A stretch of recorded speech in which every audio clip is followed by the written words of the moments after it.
Hey everybody, just going to take a quick break from the show to get you styled up with Stitch Fix. Shopping's hard. It's hard. With Stitch Fix, you get a stylist, though, who understands your style, your size, your budget, and they do all the shopping for you. Wow. This is excellent. Shopping, I'm telling you, shopping and figure out your style, it's overwhelming. Let somebody help you when it comes to getting dressed. We don't know what we're doing, so we let Stitch Fix help us out. A Stitch Fix stylist there.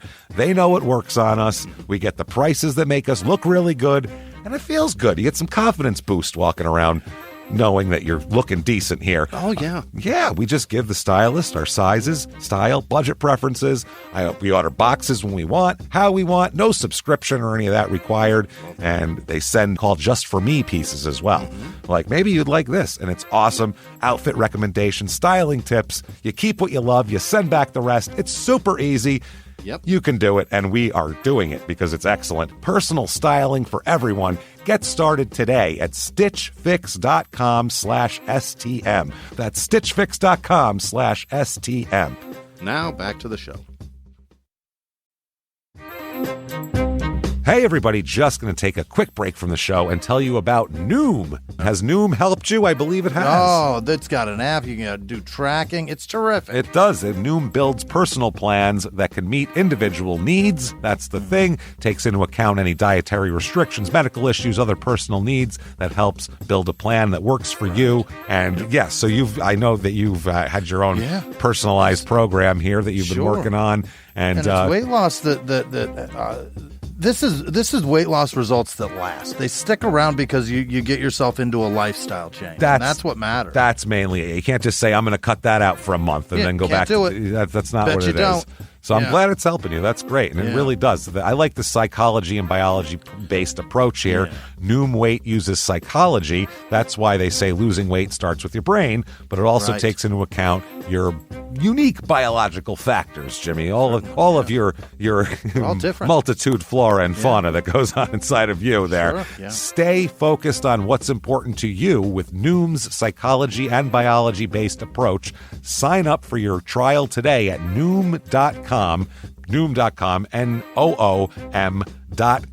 here. Based on 3.5-year study of actively engaged Noom users with minimum starting BMI of 25. Individual results may vary. Visit our website for more information. Thumbtack presents the ins and outs of caring for your home. Out. Uncertainty, self-doubt, stressing about not knowing where to start. In. Plans and guides that make it easy to get home projects done. Out. Word art. Sorry, live, laugh, lovers. In. Knowing what to do, when to do it, and who to hire. Start caring for your home with confidence. Download Thumbtack today. This week in Marion, Virginia, the unthinkably horrible murder of a local woman leads to a man who has done this sort of thing before, but has taken it to another level this time. Welcome to Small Town Murder.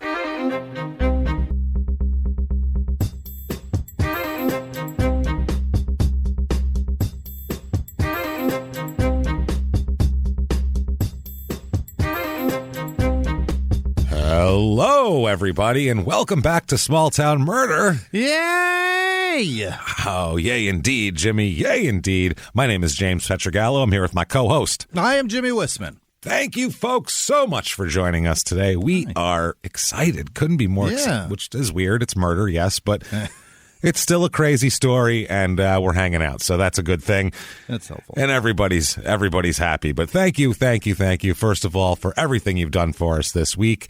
If you haven't done it yet, whatever app you're on, doesn't matter, whatever platform you're listening to this on, give us as many stars as you can. It helps the show. Helpful. Yeah. It helps. We don't know why, but it's helpful. So thank you for doing that. And if you haven't, head over to shutupandgivememurder.com right now for everything. You can get all of your, merchandise, everything like that. Find out all so much stuff.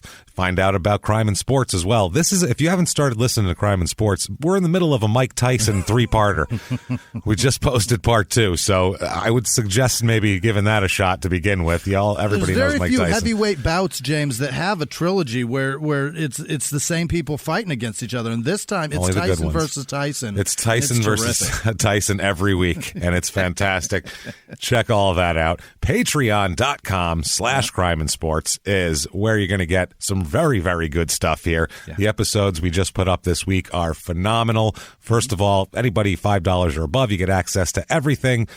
All the shows, both crime and sports bonus, small town murder bonus, whole back catalog, you name it, you got it. The episodes this week are for crime and sports. We did the personal ads. We did. Where we talk about old personal ads from newspapers and read them and make fun of them unmercifully. And then a special treat at the end, we wrote personal ads for each other.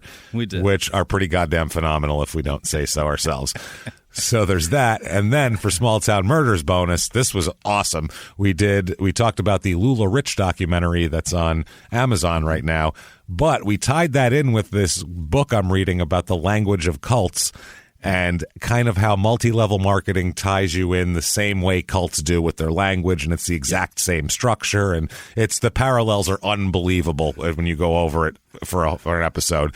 It's wild. I would have never watched that horse shit had you not guided me to it, and I'm very thankful for it. It's crazy stuff. I mean, you have to watch it just to see what's going on. So anyway, there's that. Check all of that out and more and get everything. In addition to that, you'll also get a shout out, because that's how appreciative we are for you. So appreciative that Jimmie will try his hardest to pronounce your name correctly while more than likely butchering it. So it's out of love. You can do all of that. Patreon.com/crime and sports. And if you just want to shout out and to have good karma and to have, of course, our undying affection, you can do that as well over at PayPal using our email address, crimeandsports@gmail.com. That said, let's have the disclaimer. The disclaimer. This is a comedy show. It is. First, we're comedians, so we're going to make jokes, and it's called Small Town Murder, so there's definitely going to be murder. Obviously. It's going to happen. So there's going to be jokes around that. The jokes aren't about the actual murders. That's the thing. That's how you can do it.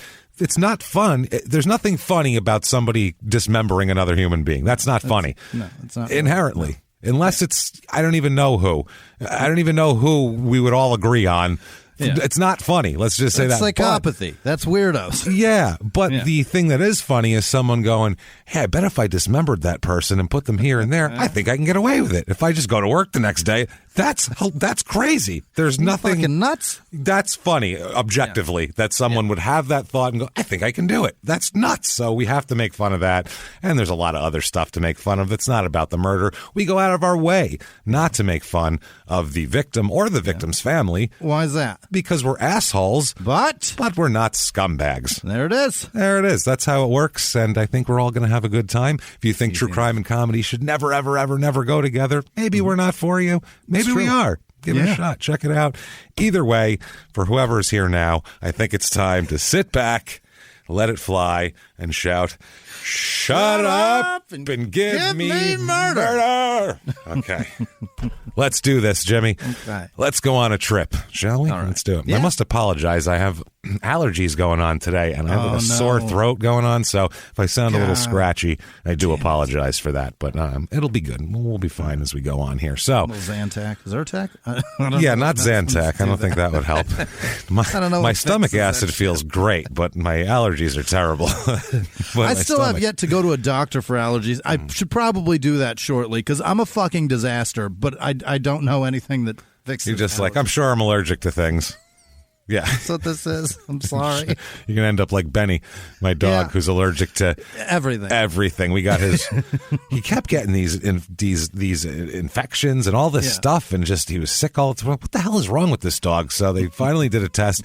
He's allergic to every food there is. Not a thing doesn't do something. Beef, chicken, rice, pumpkin, everything that you give dogs to like settle their stomach. Allergic to that too. He's allergic to everything. There's like 2 dog foods on the face of the earth that this dog can eat and not be a walking yeast factory with its stinky ears and everything else. So then she sends me a text message saying, hey, this dog's available, as if I've seen what fucking Benny has to deal with. Jesus. I don't need to go through that. He is an anomaly of dogs, though. You think so? Well, I know the vet. Just all of those? No. The vet said that this is the most allergic she's ever seen a dog right. Your of life any kind. Is filled with, I've never seen this before. This has never happened before. My life is a series of this has never happened before.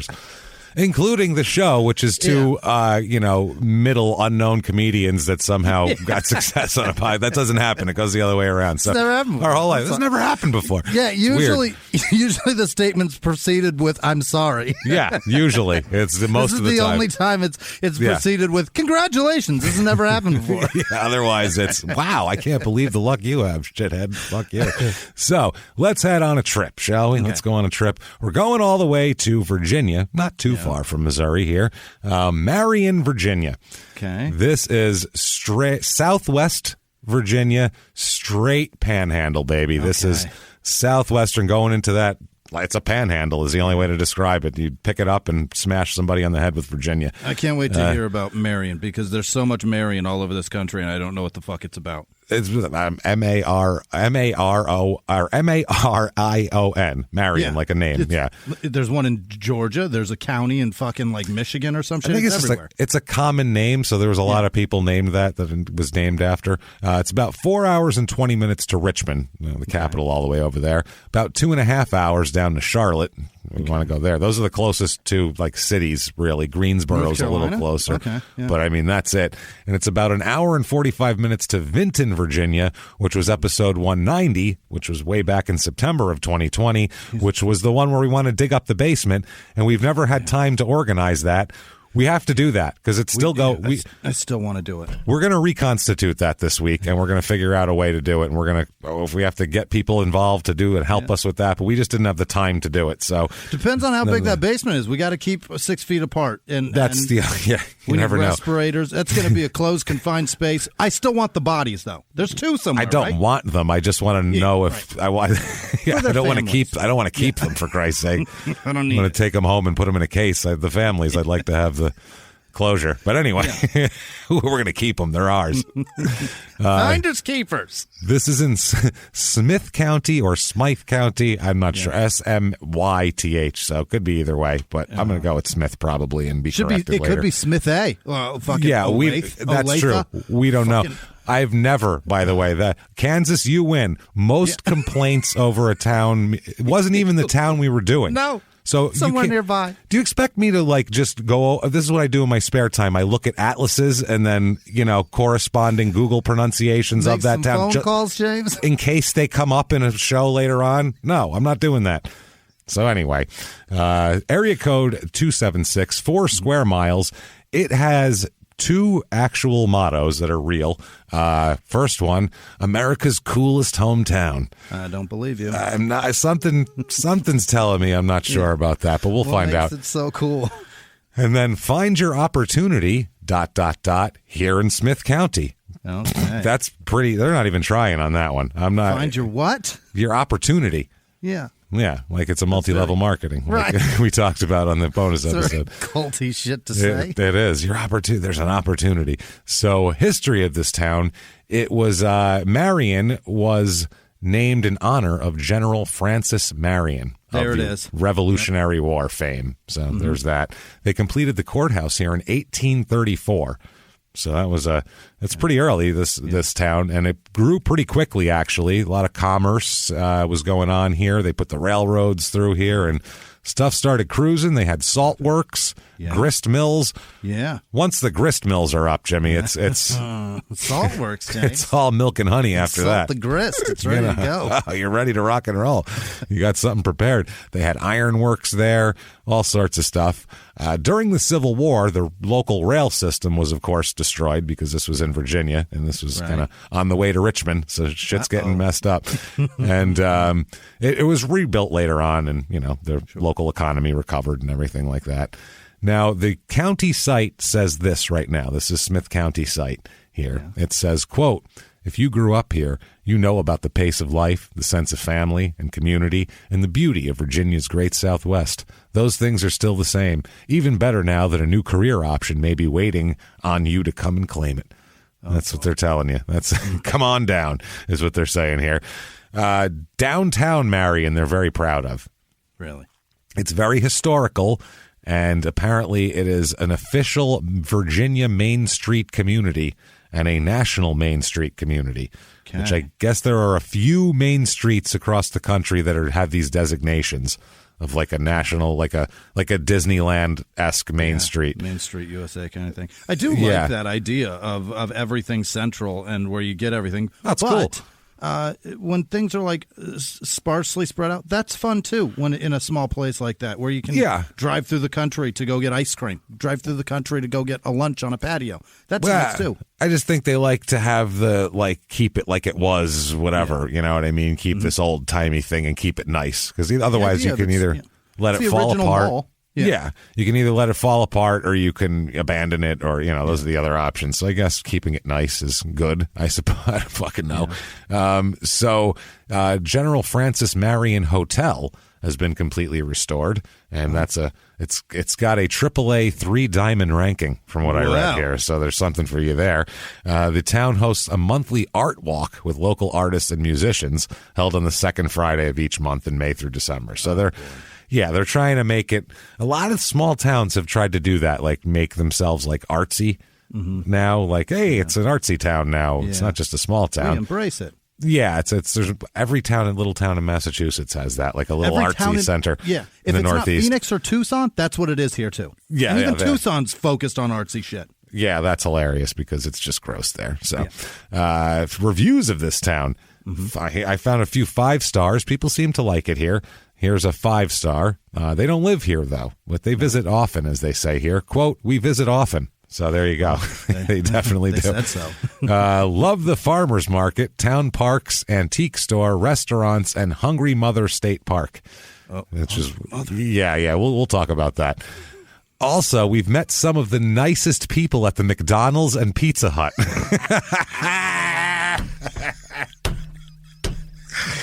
Their staff went way beyond to make our grandsons feel welcome. The staff, not the town folk just hanging out at the local Pizza Hut. The staff, ma'am, I think you forgot what Yelp is. I think you've mixed up Yelp and niche. That is hilarious. I've met the nicest 16-year-olds in this town.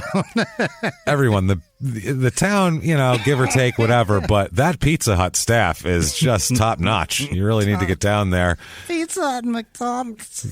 Get yourself a personal pan and have a chat with Bob, who works behind the counter. I feel like you guys would really get along. Tiffany's the topping woman. She's tremendous. She was so sweet. She came around, gave us a sample of the pepperoni. It was phenomenal. I've never seen anybody working at McDonald's over the age of 19. Well, over the age of 19 or under the age of 75. One of the two. It's it's a bookend kind of a job, right. For the most part. Most of the people, and I'm sure there's some places where that's the only job, so exclude that. Right. But besides that, if you see someone working there who's in the prime of their life, who's like, 36 years old, they have a meth problem, or they just got out of prison.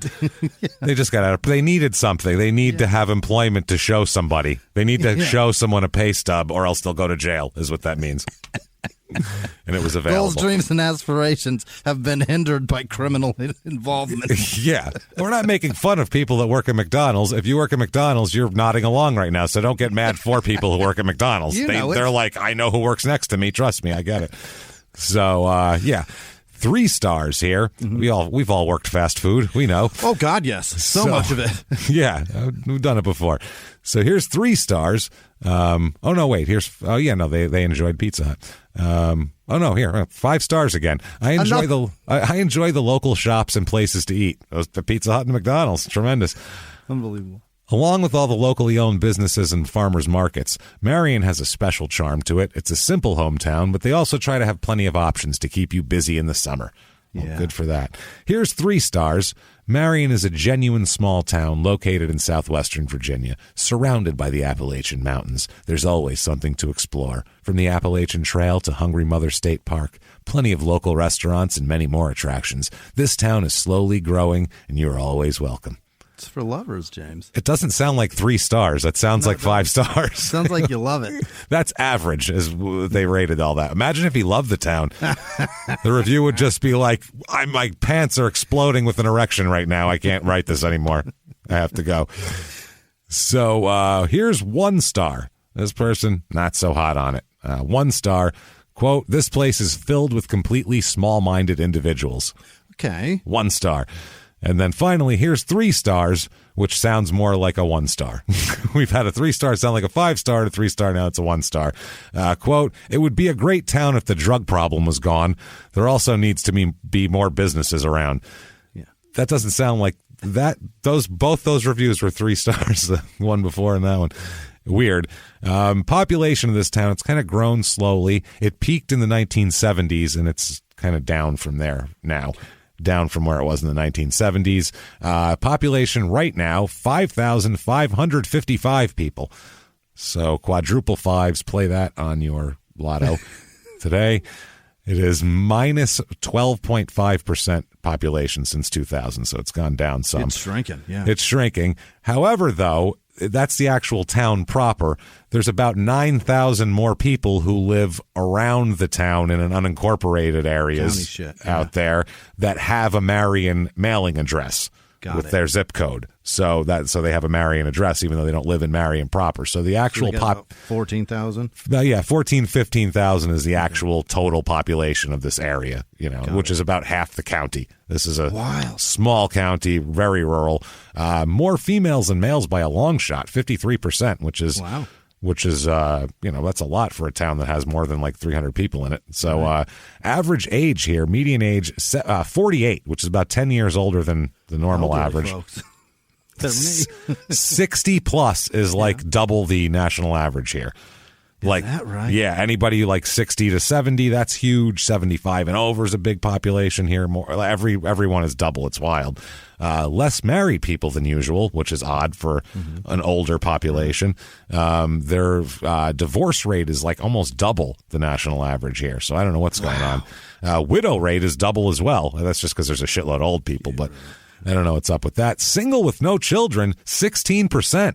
How about this? That's party time compared to most of our towns here. It's 10% is the average. Race of this town, 86.7% white.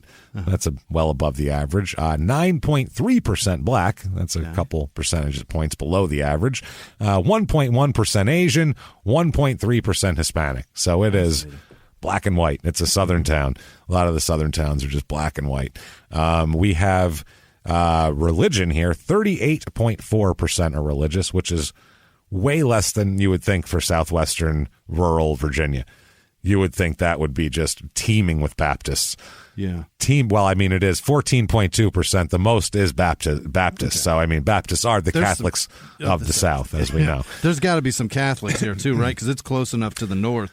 Not even 1%, babe. Holy shit. 0.7%. Nothing.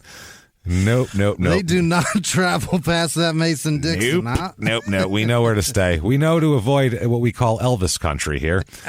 That's from The Sopranos. That's somewhere where there's no Jews or no Italians. We know to go.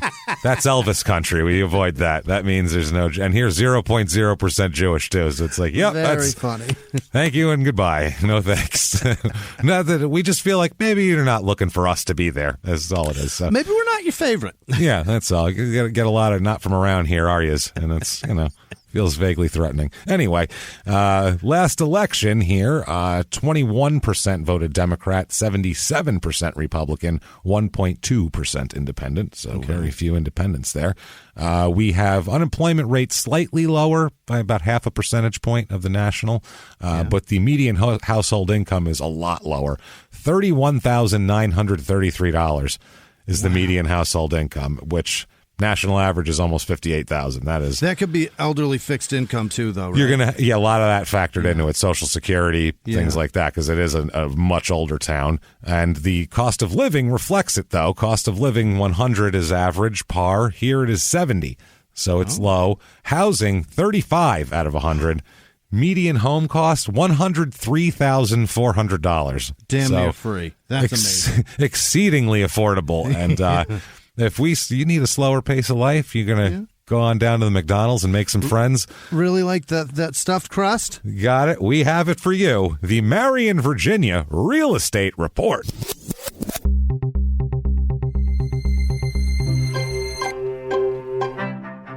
Your average 2-bedroom rental here goes for $694, which is, it seems like not even worth it, though. You might as well buy a house if you're going to pay that. Your mortgage would be that on a $100,000 house. Should be, yeah. Yeah, so I found a 3-bedroom, 1-bath, 955 square foot house. It's a small house. It is terrifying, Jimmy. Absolutely.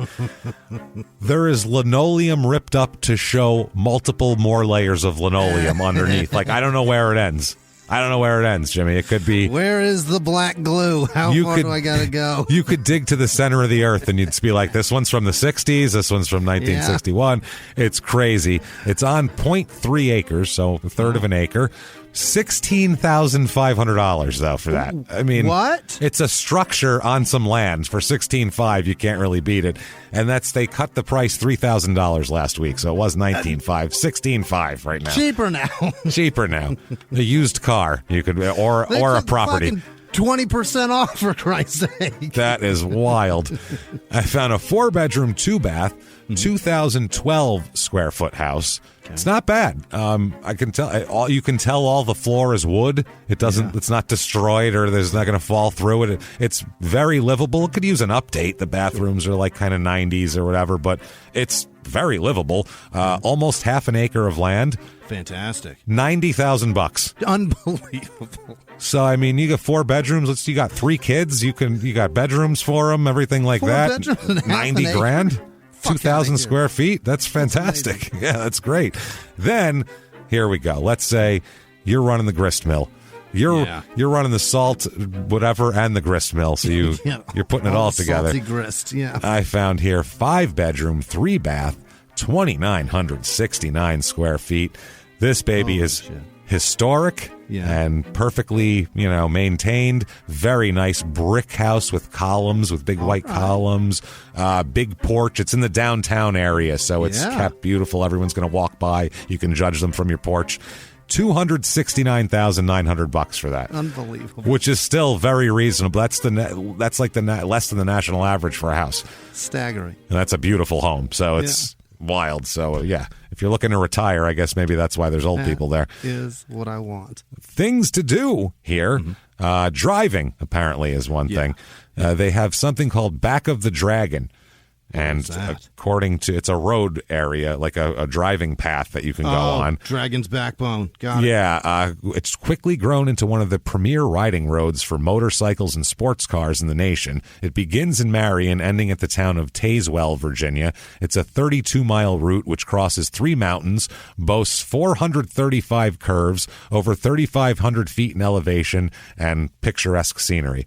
Awesome. So it's like it's a cool place to go on a run, I guess. The Appalachians, that's rad. That's a cool place to. It is beautiful going through the mountains and all through there. Even like West Virginia, which we've talked about before. It's West Virginia.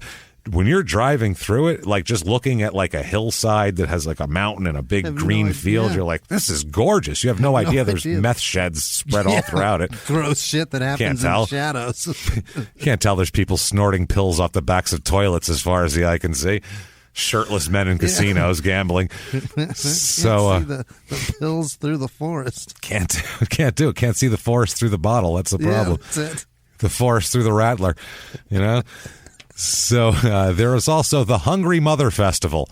All right. Sounds like it's just... Get on down here, you hungry mother. bring some canned foods for some very unfortunate women, I guess. I don't know what it is. Kids hanging off their dresses. Dirty little, like, Dickens kids with coal dust on their face. But it's an art festival with some music, and that's pretty much it. A mix of folk and bluegrass music creates a rustic ambiance during the festival. You can see Morrison and Perkins.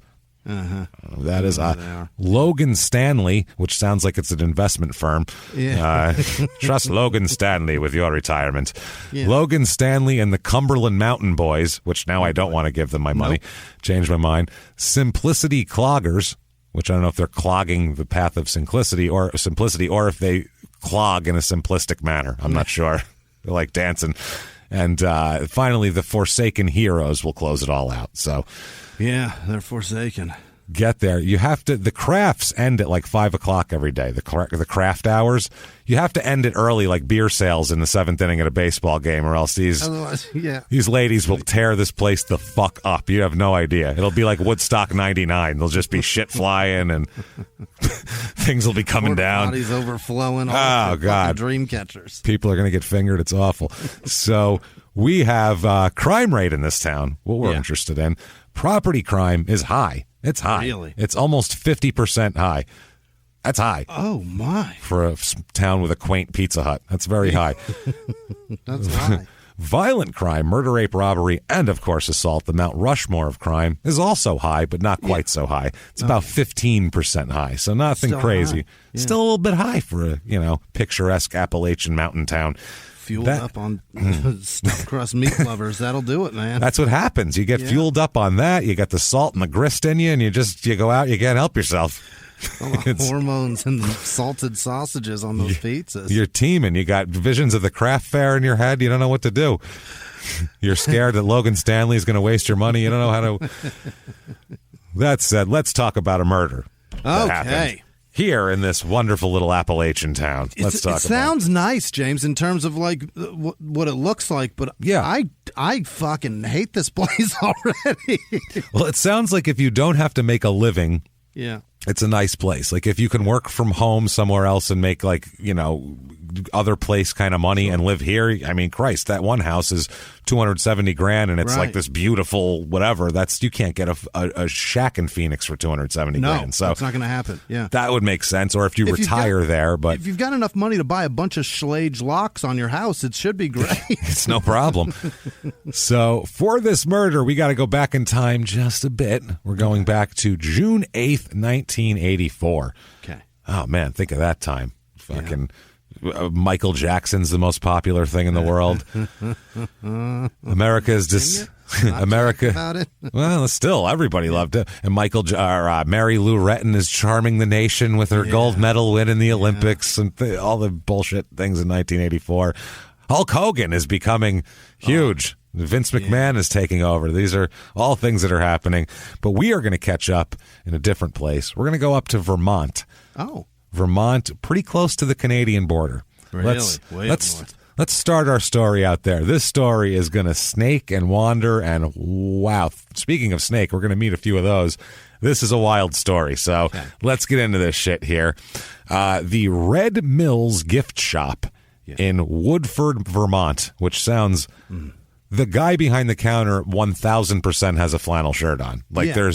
I would bet my life on it, and he speaks like the Pepperidge Farm man, probably. And top selling thing in this gift shop is maple syrup candies for kids. I was going to say other flannel things, flannel slippers. Yeah. We got flannel earrings in here if you're looking. So place is gorgeous, P.S. Oh, it's beautiful out there. Yeah, this is forest land, and this is beauty up here. It's gorgeous. So it's not so gorgeous when a 5'4" heavy-set man walks in, bearded guy. Looks like a scumbag. I'm not going to even mince words here, as we'll talk about. He comes in and holds up our Pepperidge Farm flannel man with a knife. God. At knife point, he holds him up, even, which is that's the bottom of the barrel robber right here. You're like, man, things aren't going well for you, even in the robbing game, is it? You're robbing with a knife. Weapon? What the fuck, sir? I can just run that way, and unless you can catch me, I'm going to get away. Like, you can't propel that at all. This is really a bad threat. I'm not very scared of you. I could just hold like a book up. It's not the same as if you have a gun. It's just not. A knife is dangerous, but you're thinking this isn't a professional if a guy comes at knife point. So, but this man is desperate as fuck. That's for sure. That's the thing. He's desperate, and he looks desperate, and he looks dirty, and he looks like he looks like he maybe hasn't showered recently, and he's got a knife and everything like that. He ends up stealing $80 from Mr. Pepperidge Farm from there. The gift shop. And which is it's going to come back and bite him because Pepperidge Farm remembers. We all know that. So watch out. So he drove away in a sky blue 1978 Ford Ranger XLT with personalized license plates, by the way. What the fuck? It was like PEs. It was something like initials or something, whatever, but it wasn't just a regular license plate. It was like a 4 or 5 letter thing with a dash. No, don't steal a car with a personalized license plate. Right. Out of someone's driveway, especially, they'll notice it's gone. And they did notice it was gone. But the problem is it was gone in North Carolina. That's where this truck disappeared from. And it wound up in Vermont stealing shit from the gift shop. Wound up in Vermont with stealing shit from the gift shop. And he's not even from North Carolina. He actually came from Boydton, Virginia. Jesus. Is where he came. There's one thing in Boydton, Virginia, and that is a maximum security prison. Really? Yes. So he ends up, this is 5 miles from the Canadian border, by the way. And almost there. He is apprehended by a part-time town police chief. It's a part-time force. They weekdays from 8 to 4, they patrol and then they go home, and that's it. And then they go work. Yeah, that maybe if they're friendly enough only. So that's who apprehends this man, and when they apprehend him, they grab him. He's the guy who fits the description. There's the truck, and he says, "Quote: Hi, I'm Lem, and I'm wanted in Virginia." That's all he'll say. I'm Lem, and I'm wanted in Virginia. Lem? Lem, L-E-M. Father, that? My stepmother's father was Lem. He was a boxing trainer, and he was a guy who would fight when he was younger. And hilarious. He'd get all worked up and say, "Let me at him." So they nicknamed him Lem because that happens so often, which is a lot. Is that the same thing with this guy? No, this is his name. This is his birth name, as we find out, is Lem Davis Tuggle Jr. Tuggle, Tuggle. And when they apprehend him, like I said, he's 5'3", or 5'4". He's a heavy set man. I'll show you a picture of him in a minute. Trucker hat, vest, and on his arm, a tattoo that says "Born to Die." Hell yeah. Scum like us, baby, we were born to die. This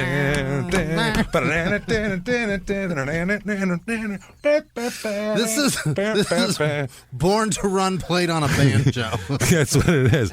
And we're gonna rob that Vermont gift shop, and we're gonna go up to Canada where they don't extradite people on death row, baby. We're just gonna run away, eat some Tim Hortons all the way. I say, well, I love this. Scum like us, baby, we were born to die. Sorry, I couldn't help myself. This is him, Jimmy. Hold on, let me. All right, scoot and turn. Yep, he looks like the Home Depot caricature guy. It's born wild to die. It's fucking insane. This guy's though he looks exactly like you'd think he would look. Vest and just a vest and everything, man. He looks like they arrested him just hanging out at a truck stop. Doesn't even own a truck, just hanging like a trucker groupie is what he looks like. So he is Lem Davis Tuggle Jr., 31 years old at this moment in time. He was driving a pickup truck that was stolen from Afton, North Carolina, which is in northern North Carolina. And he's not the only one missing, by the way. There's a few other ones here, as we'll talk about.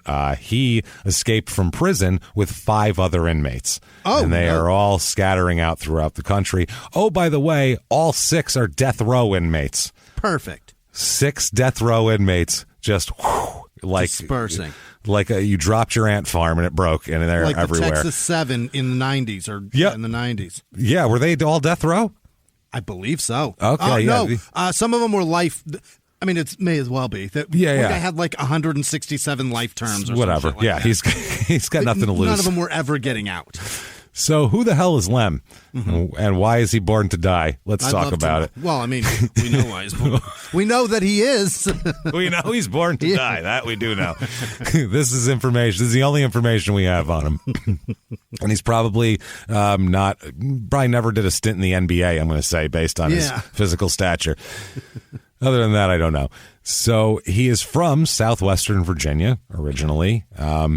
There's a history of mental illness in his family. Okay. Nothing too pervasive, nothing worse than you or I have. I mean, nothing like everyone in my family schizophrenic. Like, it's nothing like that or anything. Yeah. His father is disabled, though, but I never found out what his disability was, just that he had a disability and was disabled, and that affected him in some way, shape, or form. Well, yeah. He ended up if your dad's not being your hero, if he's confined to a wheelchair or has some other hindrance, it definitely it causes issues. It's a risk. Which sucks too. Yeah, which I mean, brutal. Not all the time, because like I knew a kid growing up who I was friends with from kindergarten all the way through school, and his dad was in a wheelchair, and it was never even an issue. Fishing. Yeah, he just thought it was cool to drive his dad's car because he had the thing on the steering wheel, like that. That he could just roll. He's like, this fucking thing's dope. I love driving my dad's car. Around. Yeah, he thought that was cool, but otherwise it was fine, but it affected him different. And this is also in a different time period. Lem's born in 1952. So in the 50s, anything outside of perfectly like normal and great was like, hey, look at that. It's not Leave It to Beaver. It's frowned upon. Ward's not in a wheelchair. Right. Hugh Downs wouldn't do this to, not Hugh Downs. Was that his name? No, Hugh Beaumont. Hugh Beaumont. Hugh Downs is the news guy. Hugh Beaumont wouldn't do this to us. Hugh Downs wouldn't either. No, he probably wouldn't either. He's a goddamn hero. So apparently he was hospitalized in a near coma as an infant for something. I don't know if he hit his head or what the deal was, but he was Born to Die was almost and never even got to that point. Jesus. As he was in a near coma as an infant. Then apparently as a young child he suffered a head injury that rendered him unconscious for a decent amount of time as well. Yeah. So he's got that going for him, which is pretty common in people we talk about here, and impulse control and all that shit. So he says that he remembers his hometown as a place where he grew up in poverty and where his neighbors shunned him. Yeah. So that's what happens. Yeah, he said they were the trash family with the handicapped dad, as he put it. You know, my dad's handicapped, and he didn't say disabled then. I'm sure he didn't say worse. My dad's all crippled up, all scared up from last week is where we got. Hey, everybody, just going to take a quick break from the show to tell you about the safest sponsor ever, Simply Safe. Absolutely. These people will keep you safe. It's amazing. You know that every 26 seconds a burglary takes place in the United States, according to the FBI. That means that by the time this podcast is over, dozens and dozens of homes will have been targeted, ransacked. God knows what happens here. So protect your home before it's too late with Simply Safe proactive security system. Simply Safe helps stop threats before they even have a chance to break in. Named Best Home Security System by U.S. News and World Report 5 years in a row. And by us for about the last 8 years as well. If you trust us, believe me, you want Simply Safe. So visit simplysafe.com/small to claim 50% off a new system with professional monitoring plan and your first month free. That's simplysafe.com/small. There's no safe like Simply Safe. Now back to the show. This show, Small Town Murder, is brought to you by BetterHelp. Get yourself some therapy, everybody. Honestly, here. We often hear about, red flags that you should avoid. Hey, that's a lot of a thing. It's become a real phrase now, real cliche. But why don't you focus also, you look at like green flags in friends and partners. Look for good things as well. Right. And maybe you're not sure what that looks like, though. Therapy can help you figure that out. What are positive things? What are the green flags? And then you can practice them in your relationship. It's absolutely a fact. And so, honestly, we absolutely are huge advocates for this. It really, really helps. BetterHelp is fully online, making therapy affordable. It's convenient. They serve over 5 million people worldwide. You can access a diverse network of more than 30,000 credentialed therapists, wide ranges of specialties there. Here's the coolest part. You're not getting along with your therapist, you're just not feeling it, you can switch at any time, no extra charge. Wow. The thing is, they want you to get help. That's it. And you can do it with BetterHelp. Discover your relationship green flags with BetterHelp. Visit BetterHelp.com/smalltownmurder today to get 10% off your first month. That's BetterHelp, HELP.com/smalltownmurder. Now back to the show. Hey, everybody, just going to take a quick break from the show and tell you all sorts of good stuff about Chime. That's what I'm talking about. There's so many extra fees you have to pay in life. Everything.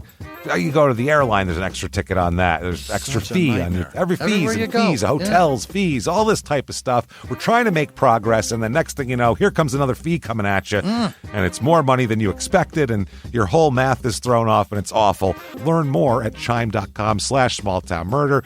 Chime is great with that stuff. I mean, you can't beat if your things are a little tight, especially around the holidays or after the holidays. You need that money a couple days early, or you go grocery shopping. You got a car payment due. There's so many things that don't cross over exactly how you want them to cross over. Make progress toward a better financial future with Chime. Open your account in 2 minutes at chime.com/smalltownmurder. That's chime.com/smalltownmurder. Feels like progress.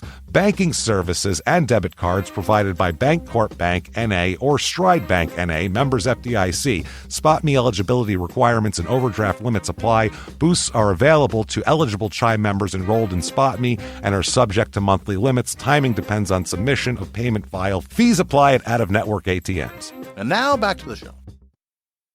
And he said that everybody looked at them like trash, and he said that he began drinking heavily at the age of 10, which is probably too early.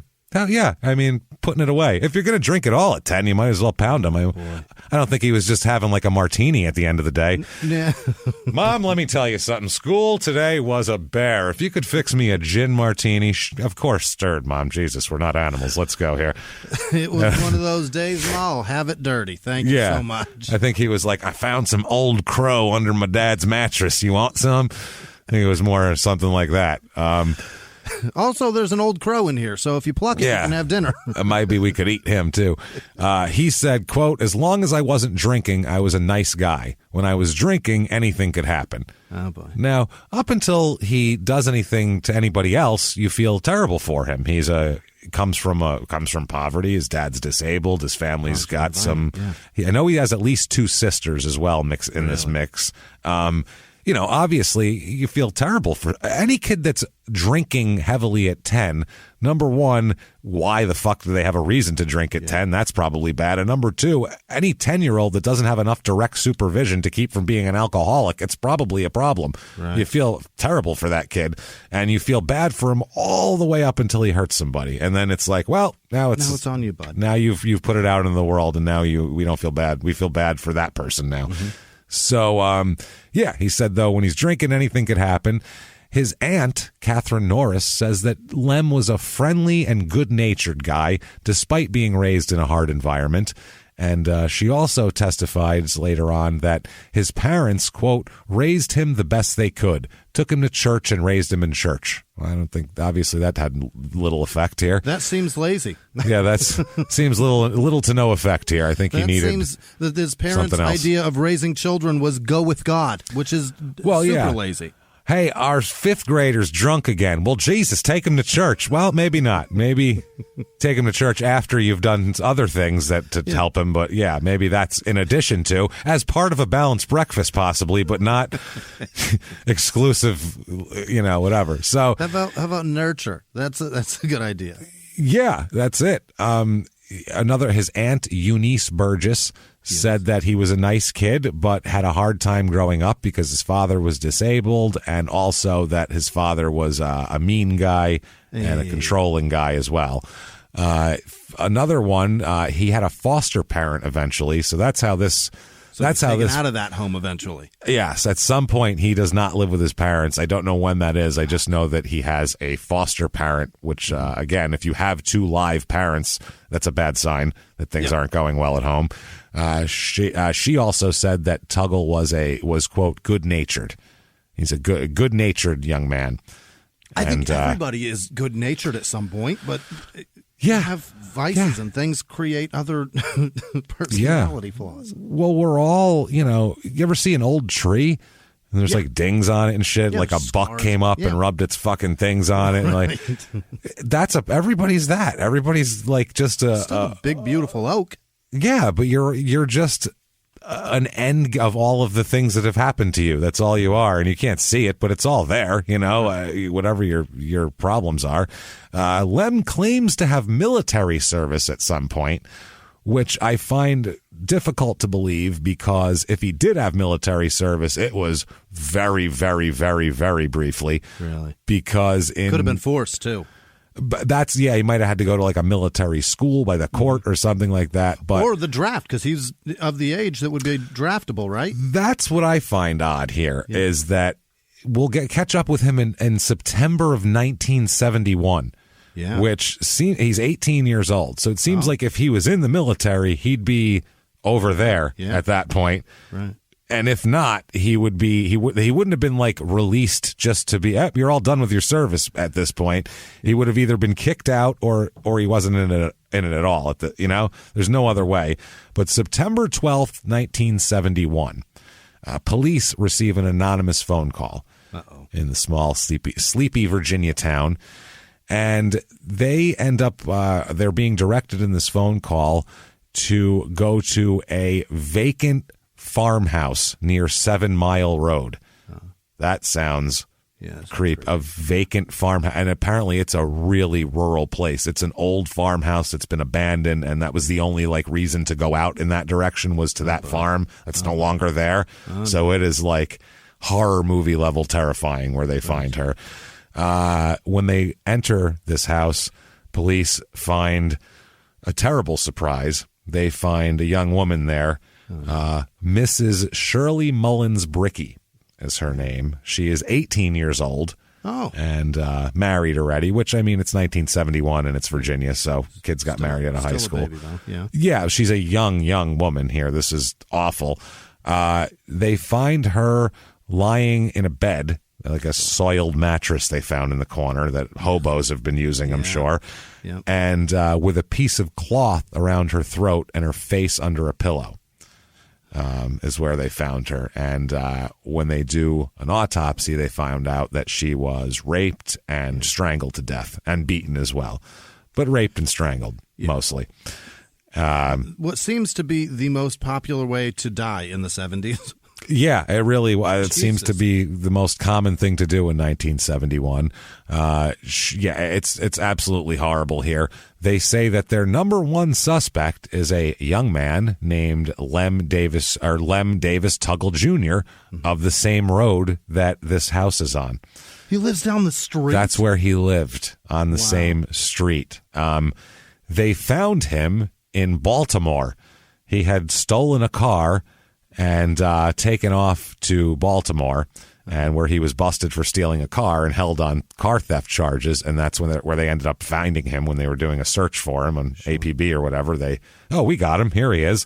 Right. So they bring him back to Virginia to have a little chat with him there.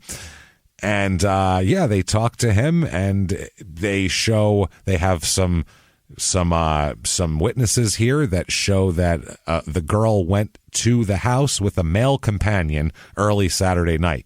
She was seen going in that direction with a male companion early that Saturday night, and they said that the investigation wasn't launched until an anonymous phone call directed them there.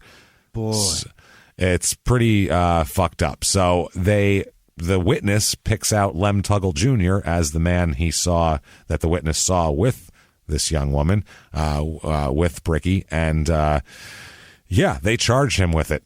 Now, the trial comes around in March 72, and Lem's statement is introduced here, okay? The first day of the trial. He claims that he may have done it, but if he did, he's not unaware of it. That old trope. He claimed that he blacked out from a combination of alcohol and drugs. And then I woke up, and there's a body. There was a body next to me, and it said "Born to Die" on my arm, and I was like, "Damn, I had a fucking Jesus! I made bad decisions last night, didn't I?" Todd Phillips is going to make a killing with this movie. God damn it! Check the trunk for an Asian feller. Just make sure he ain't in there, because I don't trust it. Bet there's a tiger in the bathroom and a baby in the closet. Here we go again. Where's Mike Tyson? Anybody got a? We all know where he is right now. We'll make 3 parts of this motherfucker. So, Jesus Christ. He said that he just regained consciousness, and when he came to, holy shit, he was lying next to an unclothed dead girl. Yeah. What happened? How did I get here? What could have possibly... It's not a good story. No, he's like the senator in The Godfather 2. He went, what I better, I don't know what happened. So the prosecutor has a different take on the whole thing. He calls it absolutely cold-blooded, and then he stole a truck and tried to flee, with his ultimate destination being Canada, apparently from what he had told other people on his journey.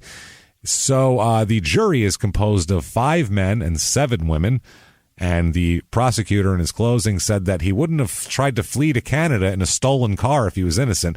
Most innocent people don't then commit another crime to compound what they've done.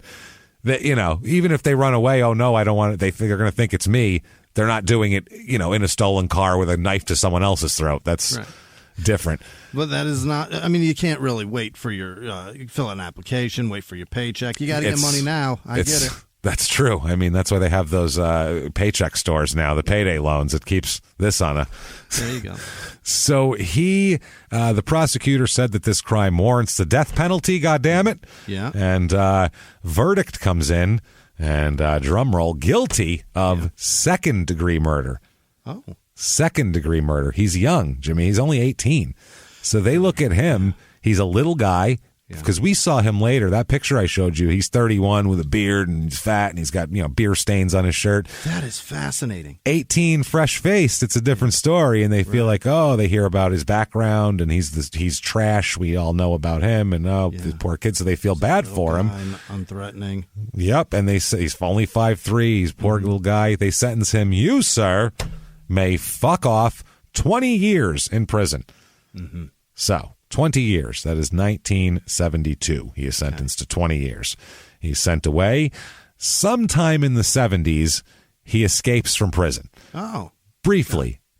This isn't his other one. A brief escape, only to be recaptured relatively quickly and sentenced to, you, sir, fuck off, an extra 2 years in jail. Okay. So that's what he gets. 22 under his belt. He's got 22. Mm-hmm. So you would imagine he'll be in there for a while, but what's half of 22?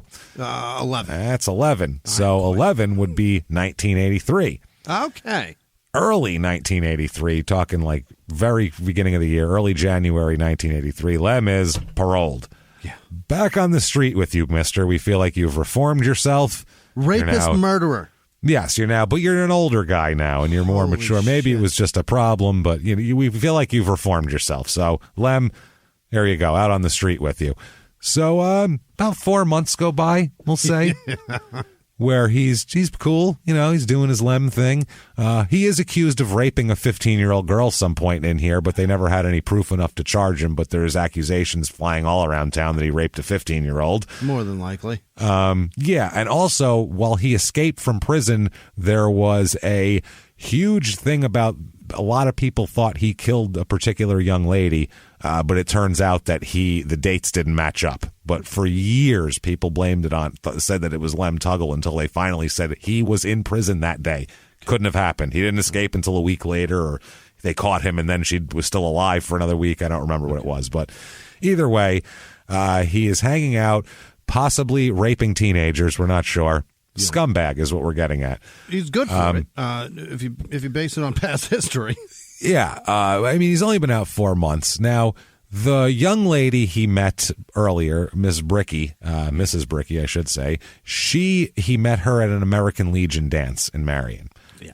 And then dumped her out on the farmhouse on the farm road there. So, on Saturday night, May 28th, 1983, Lem decides that he needs some social action. He needs to maybe find a lady. Get out of the house. Get out of the house. Yeah. Yeah. So where's he heading to? Where do you think he said, where's the old American Legion in this town? I'm going to head on down there. Yeah. So he heads on. James. Yeah, I would think you'd be banned from the American Legion after killing. Never. You're banned from all nationwide American Legion locations. Right. By the way, for people in other countries, because we have a lot of foreign listeners, how would you explain an American Legion lodge to a foreigner? Me? I would say it is where retired or discharged, honorably, veterans go to drink very cheap beer and be able to smoke indoors and sing karaoke. Isn't that more of a VFW, or is that what American Legions are too? It's the same thing. Okay, they're the same thing. That's what I was wondering. Yeah, because we've done, when we first started comedy, Lodge. I've done VFW comedy gigs. They're hilarious because you get old ladies on oxygen tanks smoking. And they love filthy. They're the greatest. Love those old ladies. They're the best. Okay. They've seen shit, James, and that's why they are willing to laugh at things that everybody else considers dark, because they've some of them have put people out of their misery because they were too far gone. You know what I mean? That's true. Some of them are hardcore. They've seen shit. They've seen hell. I remember all the other comics were going up and like being very gentle and like trying to do, Jesus, what's my nice stuff? They're talking about puppies and shit, and these ladies aren't doing nothing. They're drinking whiskey and smoking, and they're like 80 years old with oxygen tanks. I got up there and I'm just like filthy, and they're going, yeah, they're clapping, and I'm like, they wanted filthy. People, man. They wanted filthy. Audience by far. That's it. And so the mic out at the end of it, I said thank you, and to the other guy I went, they wanted filthy. Let's give them filthy. You gotta give them what they want. So Lem shows up looking like pretty much he is in that picture that I showed you, with his Born to Die tattoo on his arm, which we say that nowadays people have any kind of crazy tattoo on their arm. In 1983, sailors and bikers had tattoos, and convicts. That's who had tattoos. Speck. I mean, like the worst people. Yeah, and if you did have a tattoo, it was like, something of like, it wasn't Born to Die, probably, unless that was a very specific type of person. So when he gets to the American Legion Lodge in Marion to attend this dance that they're having that night, upon arrival, he walks up to the person who's, I guess, checking people in or I don't know, the doorman. I don't know what's going on. And he says, hey, can I check my gun? Check your gun? What is this, a casino in Tombstone? What the fuck are you talking about? Check your gun. That's wild. You're going to play some Pharaoh? What are you talking about? No, you can't check your fucking gun. Blow somebody up that Wildcat's ass? No, you can't check your gun, stupid. And they told him, no, we don't have a gun check. What year is this? This isn't 18. Can Milt put this behind the bar for me? Yeah. I hit my head again. I thought it was 1883 instead of 19. Oh, Jesus Christ. Fuck. God damn it. Oh, cool. I forgot about Van Halen. Excellent. I forgot all about them. They are impressive. So they told him no.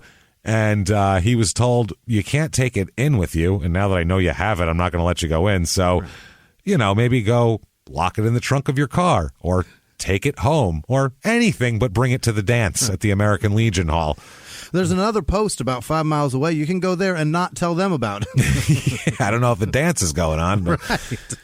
That's the fucking funny part, too, is he's just going to the American Legion. Mind if I check my gun? It's like, it's just mind-boggling of a weird thing to... Well, how much gunplay takes place at the American Legion Hall? Feels like that was in like 1983. Maybe it was just his opener, James, and that was like how he leads into them going, oh yeah, what kind is it? And then we just talk about guns for the next 30 minutes. Maybe. Well, he leaves briefly, leaves the building. They don't watch him. He just takes off. And when he returned, he said, that's taken care of. All right. So they assumed it's in his car, in his trunk. And he comes on in.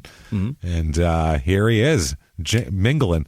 Hell yeah. We're just grooving over here. The tunes are playing.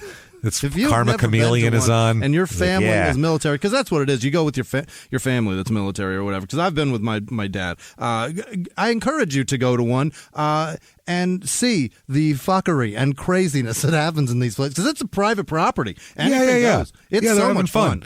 Yeah, they're having a good time in there. So, he's in there. He's dancing. He's grooving.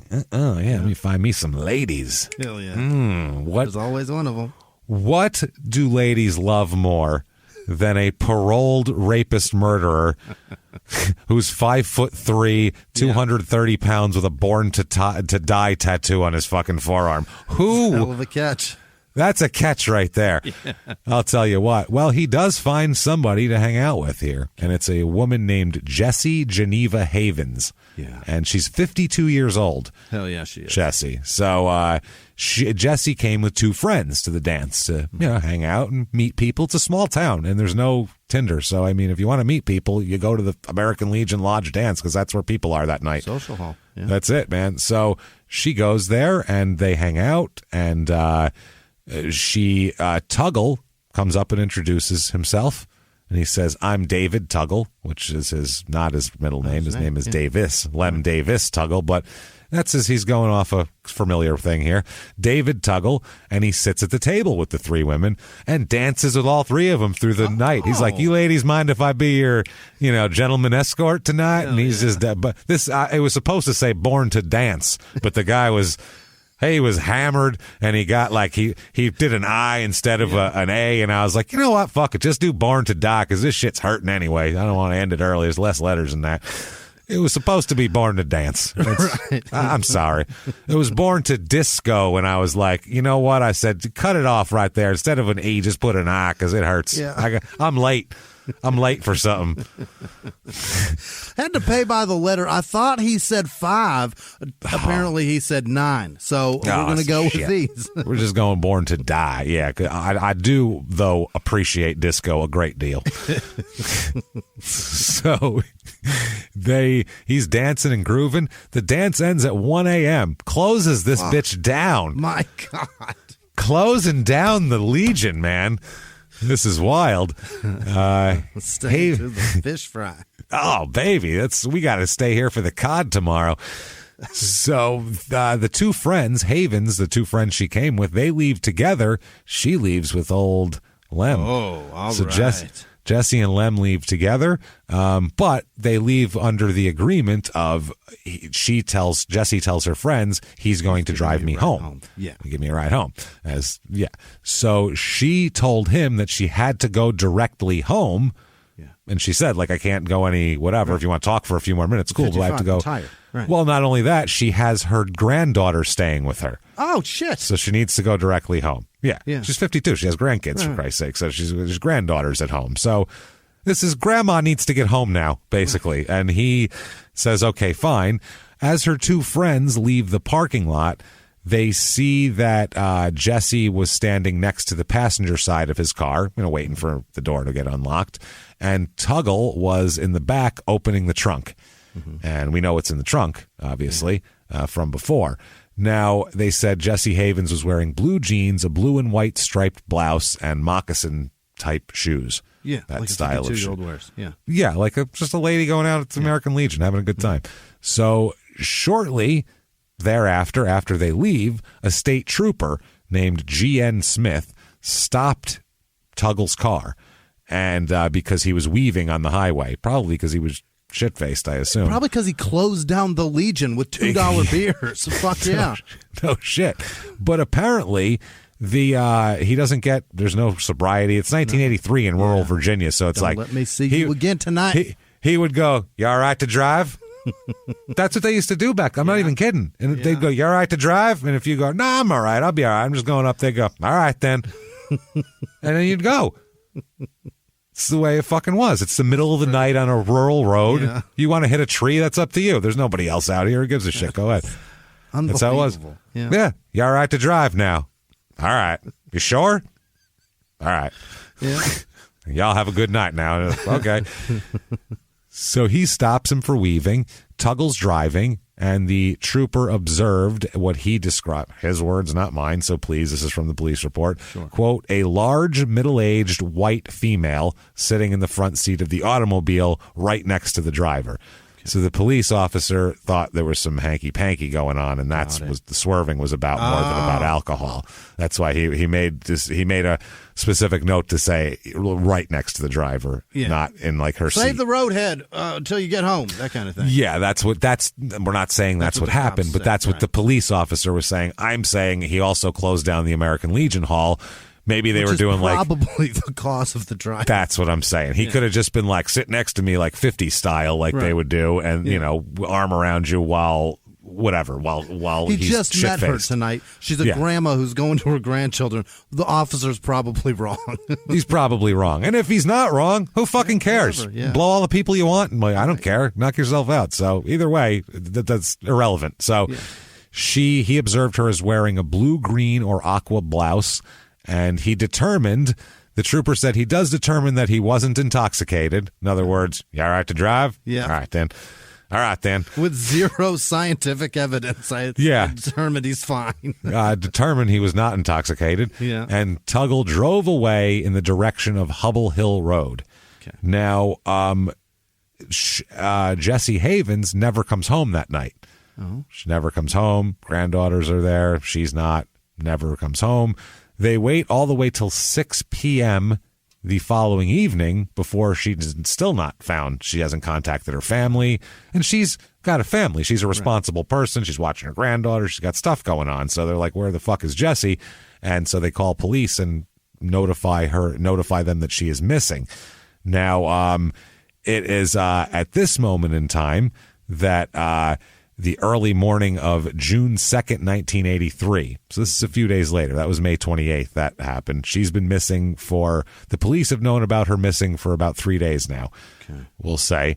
So June 2nd, 1983, a state trooper named R.M. Freeman was dispatched to an area on Highway 81 in Pulaski County to look for a black pickup truck equipped with a camper.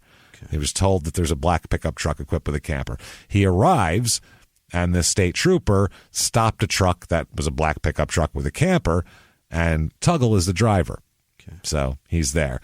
Now, the trooper asks him, hey, have you been near the Exxon station in Riverside there? Tuggle's response was, quote, yes, I robbed it.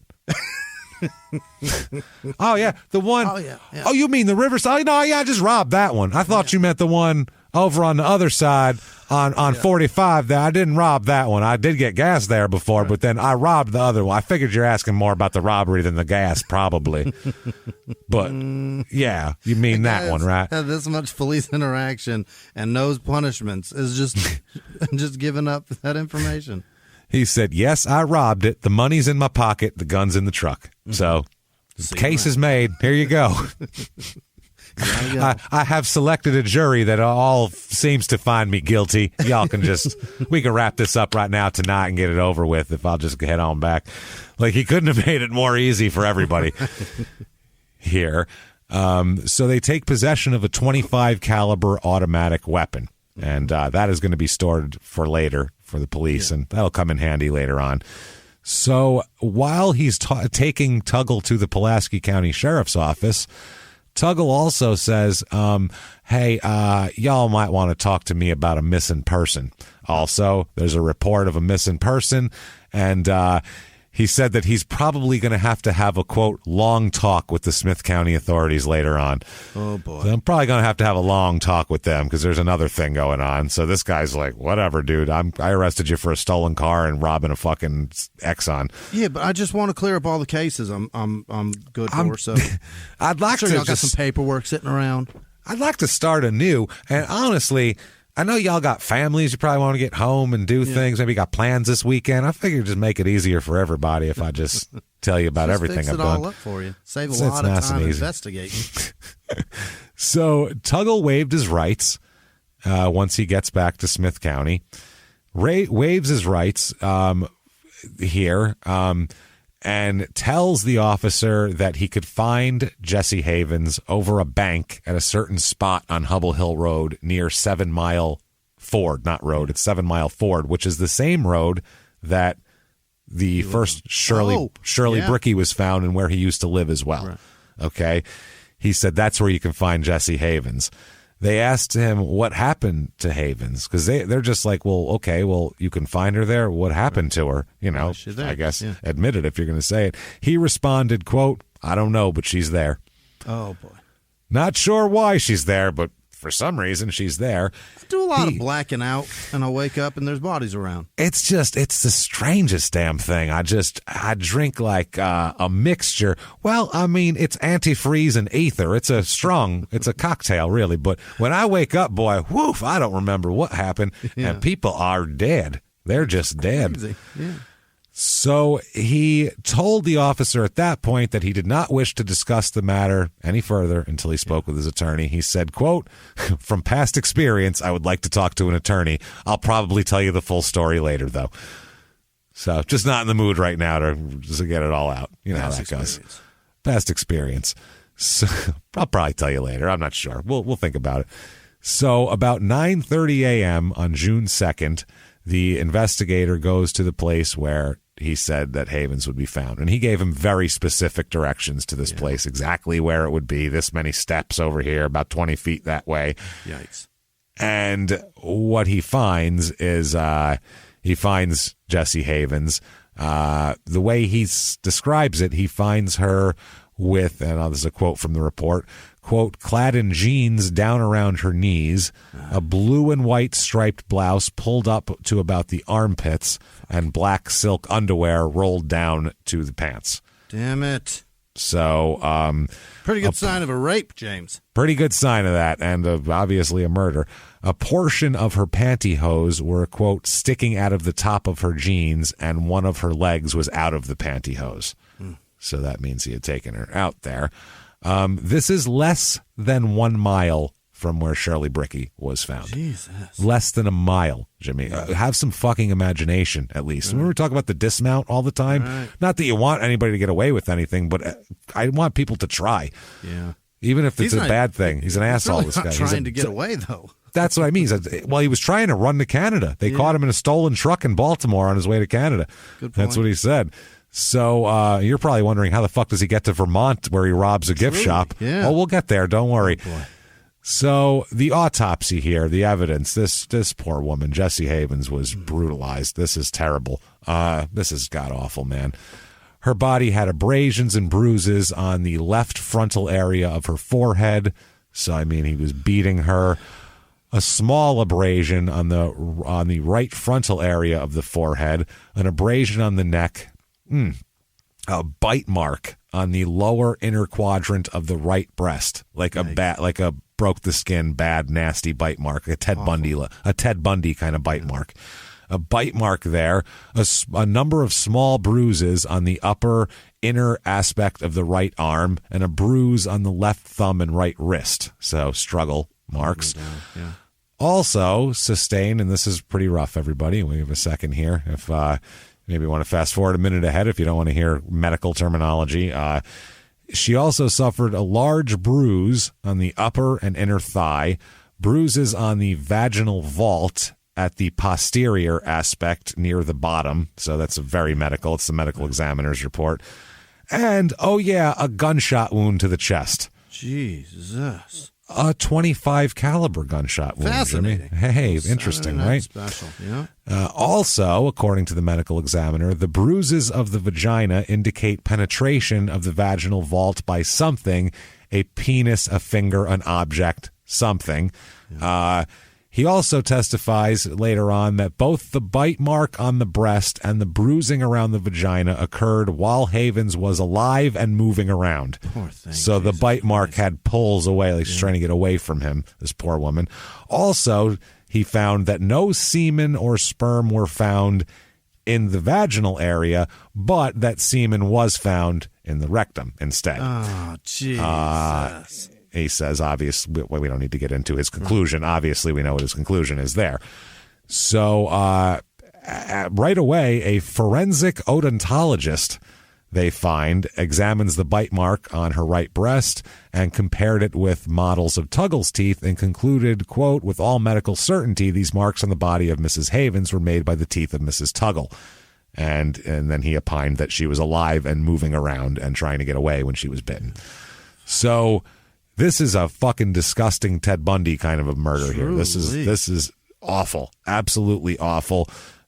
Beaten, shot, and obviously just fucking brutalized here. This is disgusting. Do you blame the system? I mean, you want to think that an 18-year-old or younger is incapable of continuing this kind of lifestyle, but for fuck's sake. Well, you want to be able to think that if you take an 18-year-old and you put him in a system that's meant to rehabilitate him, that an 18-year-old would be your prime candidate that if you keep them for a decade, that you can probably rehabilitate them in 10 years. Whatever the fuck happened that made him do this. You keep him for more than half his life when he's in there, you can probably change whatever happened in the last half of his life to cause this, is what you would imagine you'd think. So I guess that's the theory here. But somehow it has made it so much worse. It's made it worse. This guy would be a serial killer if he could figure out to not dump the bodies on the same fucking road that he lived on when he was a kid and then tell everybody about it as soon as he gets caught for shit. When they pulled Ted Bundy over, he didn't say, "Yeah, hi, I'm Ted Bundy. I'm going to talk to you about some missing people." He was like, "I don't know what you're talking about." I have rope because, you got to tie things sometimes. I have bushes in my yard. They get out of control. I drive a Beetle. Look at this thing. It's beat to shit. Obviously, tie things together. Yeah, you got to tie things together sometimes. But this isn't the definition of a serial killer, 2 or more on different occasions? I think it's 3. Or is it 3? I think it's 3. And, with this guy, if there was any more, I think he would have probably told everybody about it. Yeah. And, but if this guy got away with it, there would be a lot more. Oh, for fuck yeah. He lasted 4 months. Yeah. 4 months before he went doing horrible something that he clearly had fantasized about for his whole time in prison. There's no way that wasn't what he was thinking about for the last 11 years if he did it right away like that. We should absolutely, if it's not 2, if it is 3, we should probably make it 2 because that's you'd keep doing it. 2 in the pattern like this, especially in an escalating pattern where he's like, I want to bite it hard now too. I want to bite my victim, and then I'm gonna go in other avenues and do. Right. Hey everybody, just gonna take a quick break from the show to tell you about a healthy, delicious item, Hero Bread, and we're both trying to get healthier this new year. Jimmie had a eye-opening doctor's appointment and things like that, so we're trying to get healthier, and I'm telling you right now, this Hero Bread is a good step in this direction. It's delicious, and it is really good for you, and it's really excellent. They have the sliced bread is good, the bagels, the tortillas. I know you've been they're terrific. Ranting about the tortillas. They're so good. With Hero Bread, you can focus on your health goals and still indulge in the soft, fluffy experience you love, but guilt-free. I really love the little Hawaiian rolls, too. Yeah. They're so good. They're so good. The Hawaiian rolls, they're legit. They're fluffy. Yeah. They're exactly how you want them to be. You'd never know it's low-carb and high-fiber bread from the texture. You get the soft, fluffy experience you know and love with your savory breakfast sandwich, late-night grilled cheese, Taco Tuesday. Do it. No compromises, just flavor, ultra-low net carbs, 0 grams of sugar, high in fiber. It's fantastic. Hero Bread is offering 10% off your order. Go to hero.co and use the code SmallTownMurder at checkout. That's SmallTownMurder at HERO.co. And now back to the show. Hey everybody, just going to take a quick break from the show to tell you a little bit about Sono Bello. You know, the most known secret with celebrities and influencers and all these famous people is so many of them have had lipo. They've had lipo, whether it's a little touch-up here or a total makeover. Yeah. Nobody has a perfect body. That's the thing. No. They may look like it on TV, but there's things that help that. Absolutely. Lipo now has changed, and Sono Bello's been at the forefront with using LAL technology and getting those beautiful and natural outcomes for each person. Looking real natural. Our friends at Sono Bello are offering their best deal. You're now included in their winter savings event, but appointments are limited, so please get on this. Sono Bello doctors are masters in micro laser fat removal, a brilliant technique that removes stubborn fat permanently wherever your problem areas are. Tummy, love handles, thighs, arms, it's gone in one comfortable visit. Eating healthy and workouts are great. Keep doing that, but if you want to lose that stubborn fat in one visit, check out Sono Bello. Save big during their winter savings event. Schedule your free consultation now at sonobello.com/smalltownmurder. That's SONOBELLO.com/smalltownmurder. Now back to the show. My business. Now, right after he gets arrested, the sheriff comes out. The Smith County Sheriff, Jerry Archer, said he was pissed off that he was out in the first place. Yeah. He said that, quote, it should bother anybody that this happened. And he said that Tuggle exploited the system to do this. And, you know, he was just he's a rapist. He's going off that he's mad about the whole thing, which is understandable. You know, the guy got out and did the same thing in your town again. So pre-trial, there's some interesting stuff that happens. This is just the beginning of this iceberg, man. The tip is going deep to the root right here. This is wild shit that comes off. You'll see. I don't want to give anything away. So, pre-trial, The trial counsel, his counsel, files for... He wants a bunch of experts. Wants a pathologist, a forensic seriologist, a ballistics examiner. By the way, they matched the 25 that he was caught with to the murder weapon. Yep. So there you go. He wants his own ballistics person and an odontologist as well to examine the teeth marks. Okay. He wants all of this stuff. The trial court denies his motion for money to do this because if you're a public defender and you're indigent, the court has to approve the state's costs for this, and they don't approve any of that stuff for him. So his counsel later files for a motion for the appointment of a mental health professional to examine his sanity, Tuggle's sanity at the time of the offense, and his competence to stand trial. They grant that motion and order a state mental health professional to examine him with respect to the two issues. Now, one of the guys, Dr. Arthur Centaur, he interviewed Tuggle and informed the court that in his opinion here, that Tuggle was sane and could assist in his own defense. He also informed the court that he had formed an opinion as to Tuggle's future dangerousness, as he put it in quotes. Mm-hmm. That's his very specific terminology that he used. So Tuggle's attorney was notified of this opinion about 2 weeks before the trial. And so he immediately requested the appointment of an independent psychiatrist, because if they ask for an evaluation and the state's guy says he's fine, you got to get your own guy. Right. That way, at least there can be a discussion. Or if your own guy says no, he's fine, then you go, I guess he's fucking fine. You have nowhere else to go. So the trial court denies the request. This is a capital murder case. This is a death penalty case. You better cover your fucking ass. Yeah. The trial counsel then offered to pay for the psychiatrist out of his own funds and requested the court transfer Tuggle to a county jail in the community where this expert is. Can you at least transfer him just for a week to where we put our person and we'll pay for it? And they went, no, not doing that either. So the minimal cost of transferring him to a county facility is they won't even foot. So it's tough. So several weeks before the trial, his counsel moves for a change of venue due to the extensive publicity that the case had received. And it did. I found shitloads of newspaper articles. Really? This guy is all over the place. Yeah, it's a horrible rape murder of a grandmother in a fucking small town. Who could shut up talking about that?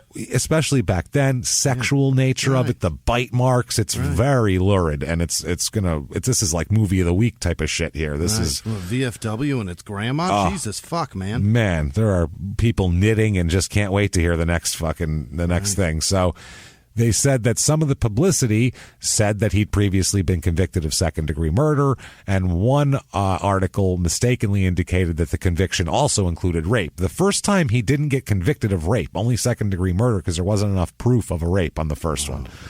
So that's why that's out there. The article also repeated the information that he was a suspect in the rape of a 15-year-old girl for which he wasn't charged as well. That's not good. Don't talk about that. Jeez, God damn it. Yeah. So the jury panel in this case was chosen from a panel that had previously been called for duty in other cases during the same month, because it's a small town. There's not enough people.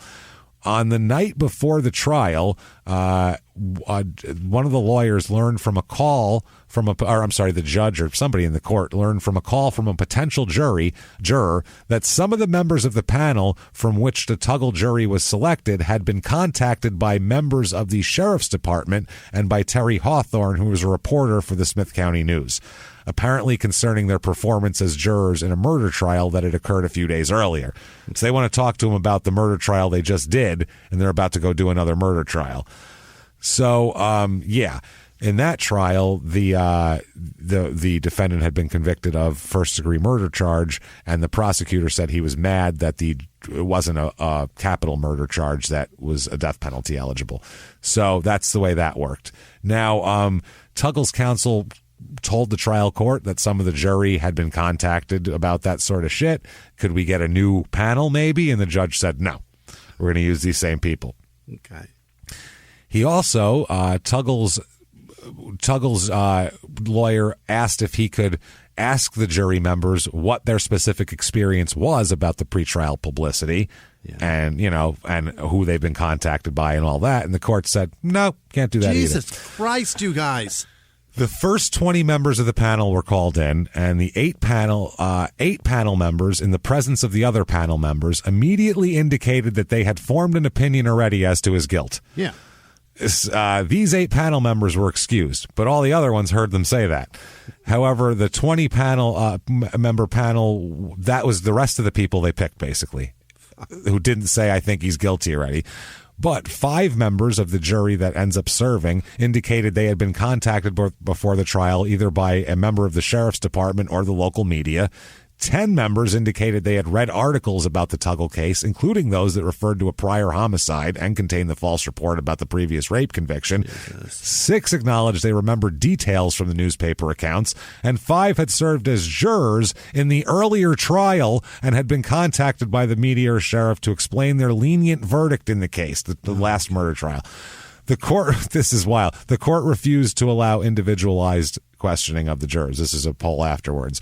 One of the jurors sitting in the Tuggle case, Robert Brown, was quoted expressing his disapproval of the decision of the other jurors in the previous case because it was too lenient on the defendant.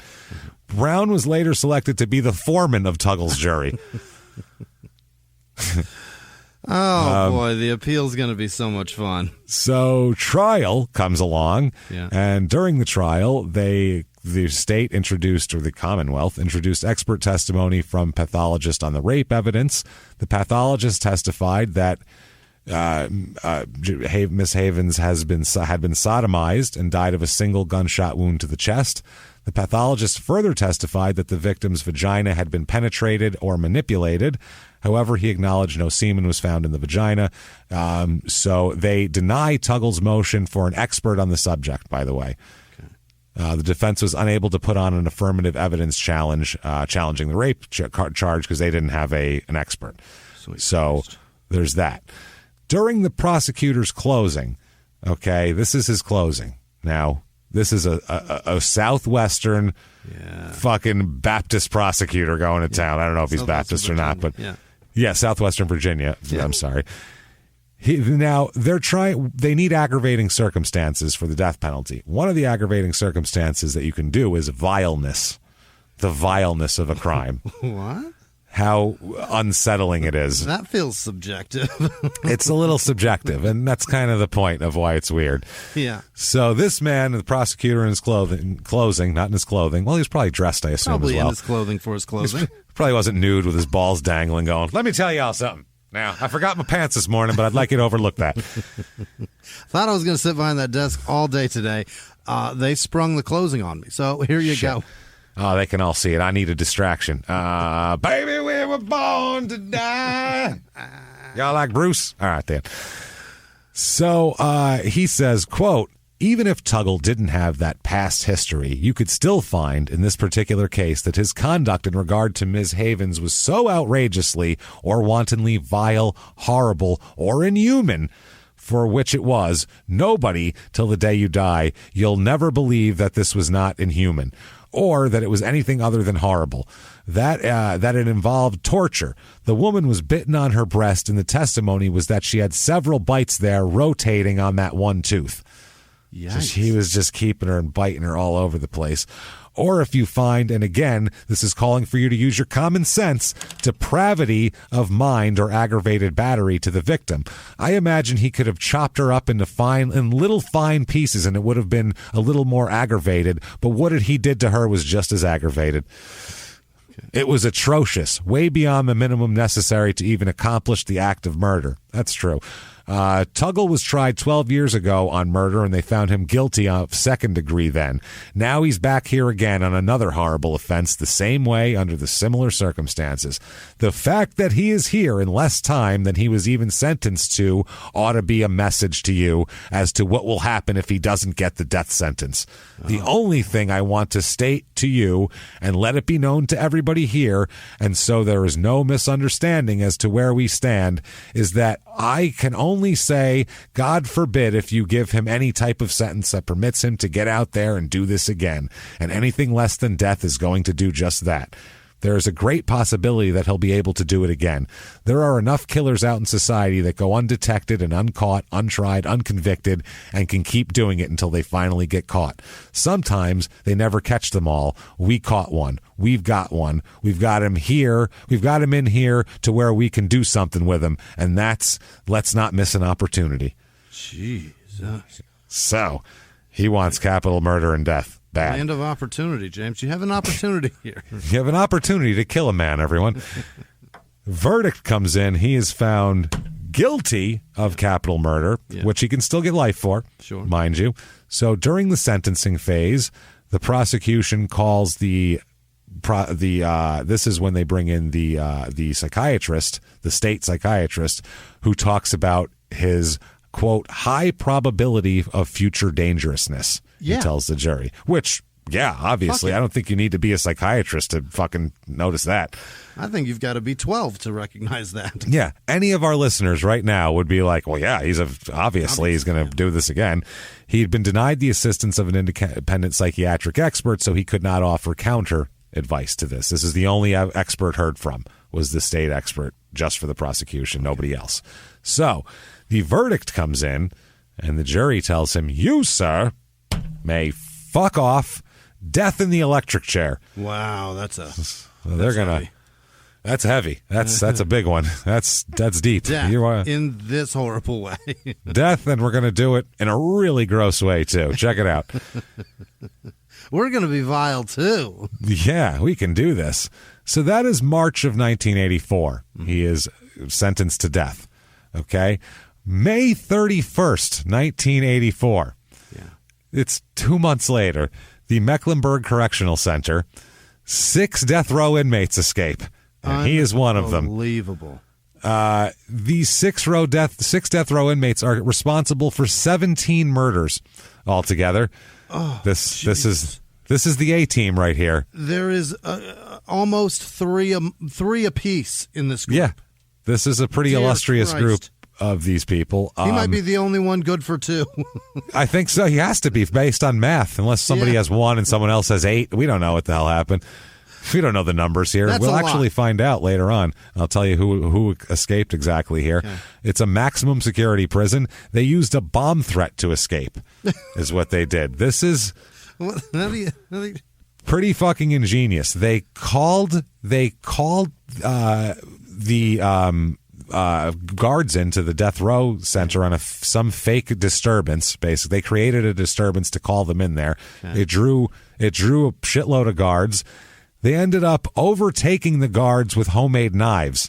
Okay, they had shanks. Right. They overtake the guards with shanks, tie them up, strip them down, steal their uniforms, put them on. Yes, I get it. This is like a fucking this is like a cartoon now. This is Bugs, and then Bugs Bunny came out, and that's what's going on. This is crazy. It's amazing that these security and officers of a prison don't know what the faces of the actual death row inmates look like. As opposed to their coworkers? Right. Yeah. If you just put the uniform on them, it's now Tom. What the fuck? Yeah, he walks by and you're like, we still going fishing this weekend? All right, you have a good weekend now. Man, he looks shorter today, but who knows? People shrink. People shrink, right? I don't know. Your uniform's hanging off kind of funny. That's weird. That's so weird. Your sleeves hanging down like that. They overtake them. They steal all their uniforms. Wow. Fucking put them on.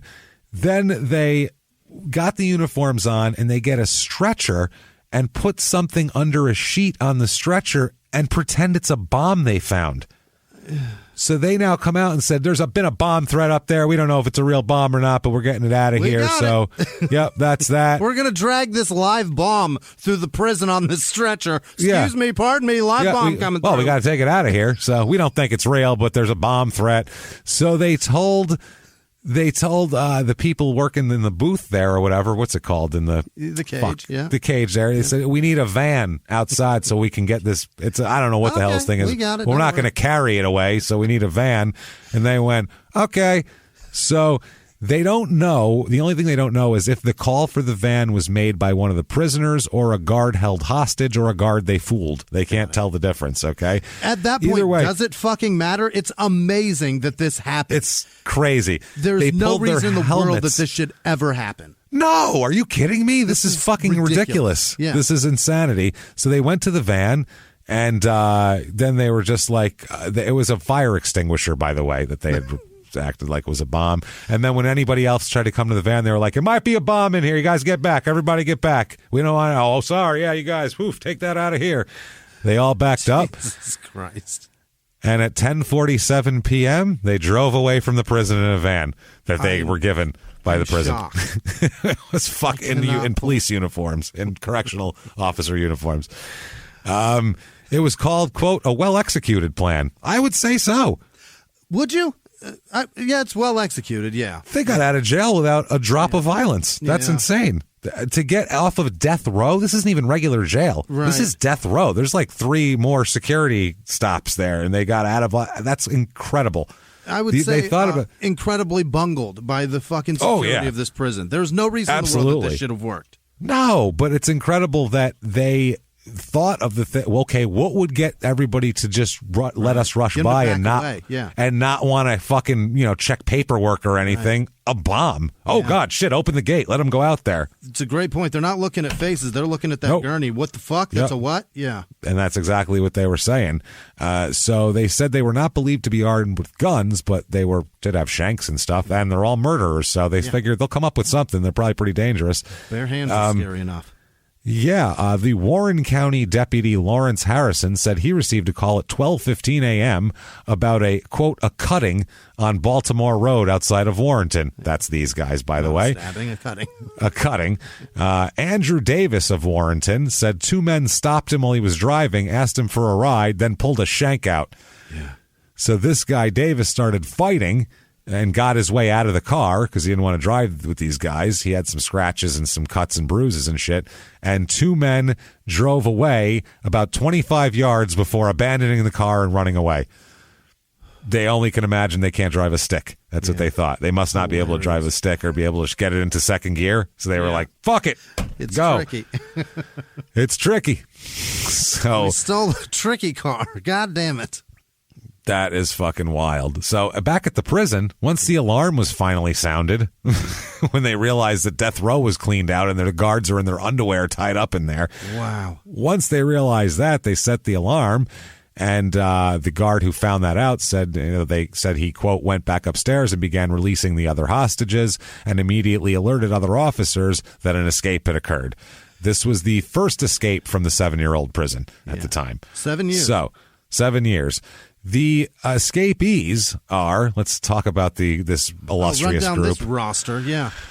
James David Briley, 27, convicted in the October 1979 robbery and shooting deaths of Harvey Wilkerson, who was 26, Judy Barton, 23, and their 5-year-old son inside their Richmond home. A complete piece of shit. He was to be executed August 17th, so he's only got a few more months left to go here. Linwood Early Briley, who, by the way, is his brother. So what a great family that must have been to produce 2 fucking horrible murderers. This is a separate thing. He wasn't even with his brother when he was doing that. Not Completely even in separate commission thing. of that crime? It's another one. A month earlier, September of 1979, he's convicted of the robbery and shooting death of Johnny G. Gallagher, who was a Richmond disc jockey, who he robbed and shot in the back. So Earl Clanton Jr., who sounds like the guy from Tombstone. Yeah. He's Ike. Yep, Ike Clanton. This is Earl Clanton Jr., his cousin from Virginia. Yeah. He's 30. I'll bet he's related. Got to be somewhere. They're both trash. Convicted for the March 1981 strangulation death of Wilhelmina Smith, a Petersburg librarian who was 38 years old. He strangled the librarian to death. What a fucking asshole. Willie Leroy Jones, 23. He's convicted for the May 1983. So he just got sentenced, just like our guy here, for the May 83 murders of Graham Adkins, 77, his wife Mira, 79. They were in Charles City, Virginia. They were storekeepers who were retired and then were shot in their home and then set on fire. Oh, Lord. Also, Derek Lynn Peterson, 22, convicted for the February 82 robbery and shooting death of Howard Kaufman, the office manager at a grocery store in Hampton, Virginia. And, of course, our guy Lem. Yeah. That's the 6. So this is quite the fucking, five-man squad murders, with a 6-man. There's got to be more in there, huh? There's got to be more. That's what I'm saying. They said they're responsible for 17 murders. I'm like, that's okay, probably what they're on death row for. They probably murdered before. Well, 1, 2, 3. Yeah. We got 1, 2, 3, 4, 5, 6, 7, 8, 9. I got 9 so far. That's not 17. Well, that might be previous.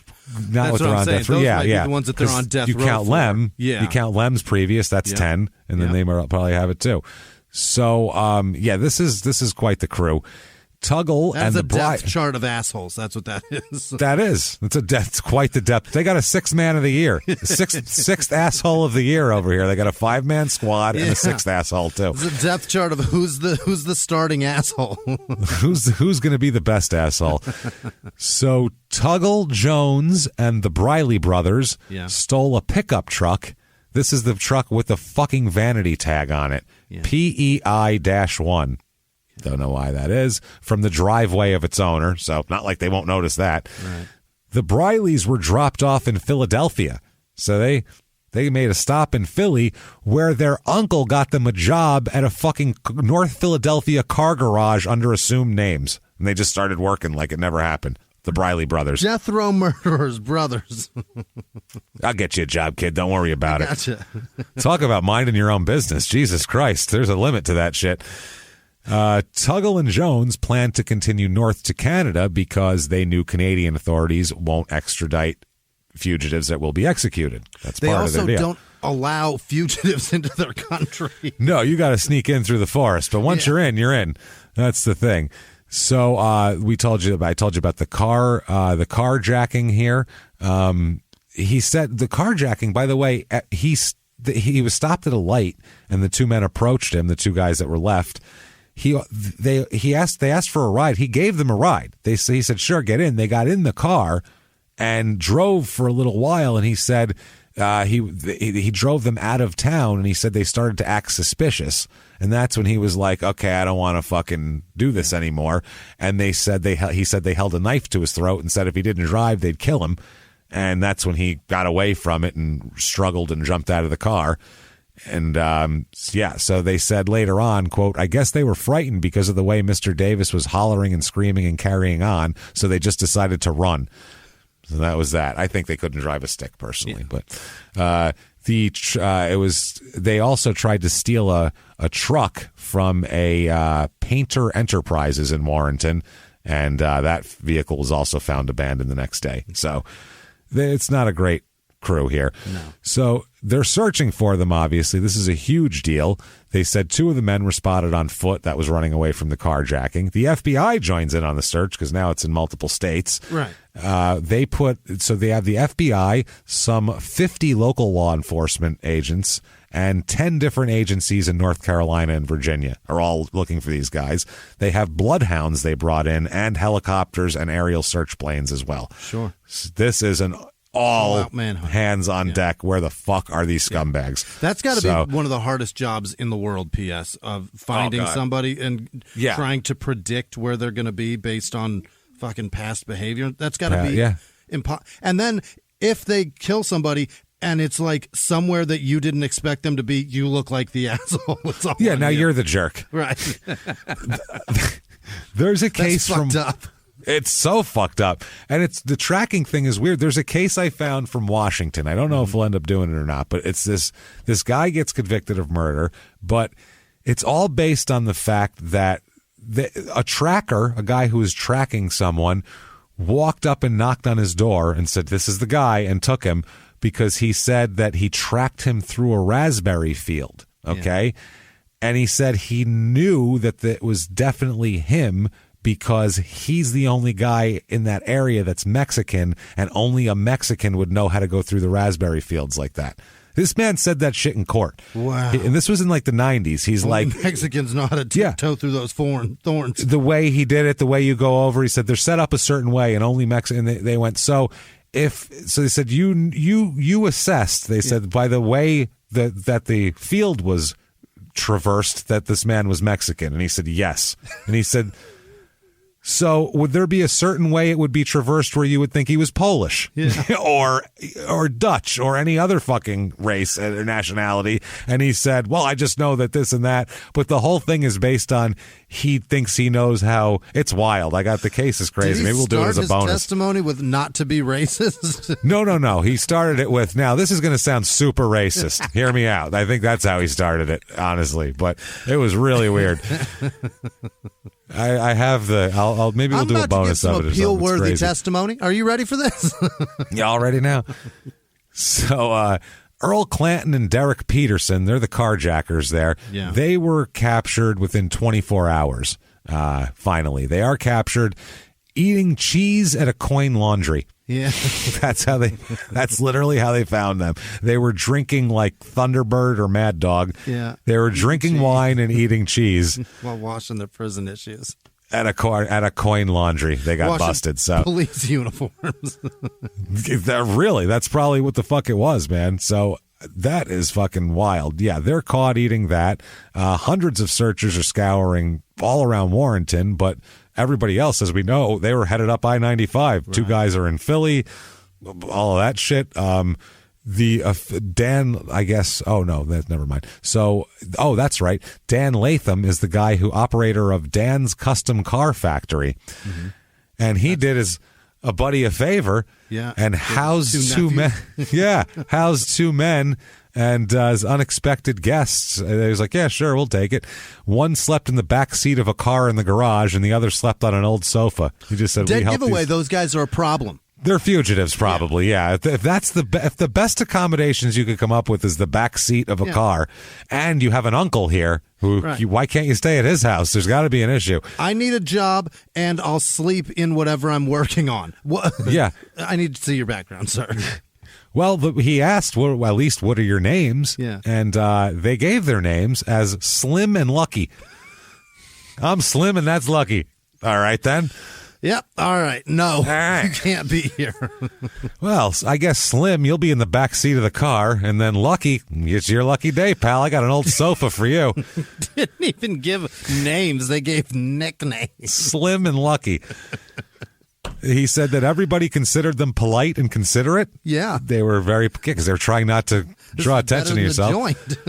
Fuck yeah. They helped install light fixtures in the shop. They stripped cars for customizing. They swept floors. They built some benches. They were working. They actually were doing a job. And then the other 2 went up to Vermont.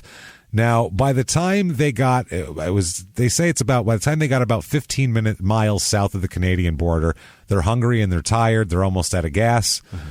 It's time to camp. It's time to cash it in here. So they camp out in the woods for the night. This is what's his name? Tuggle and Jones, that particular inmate there. So they camp out in the woods.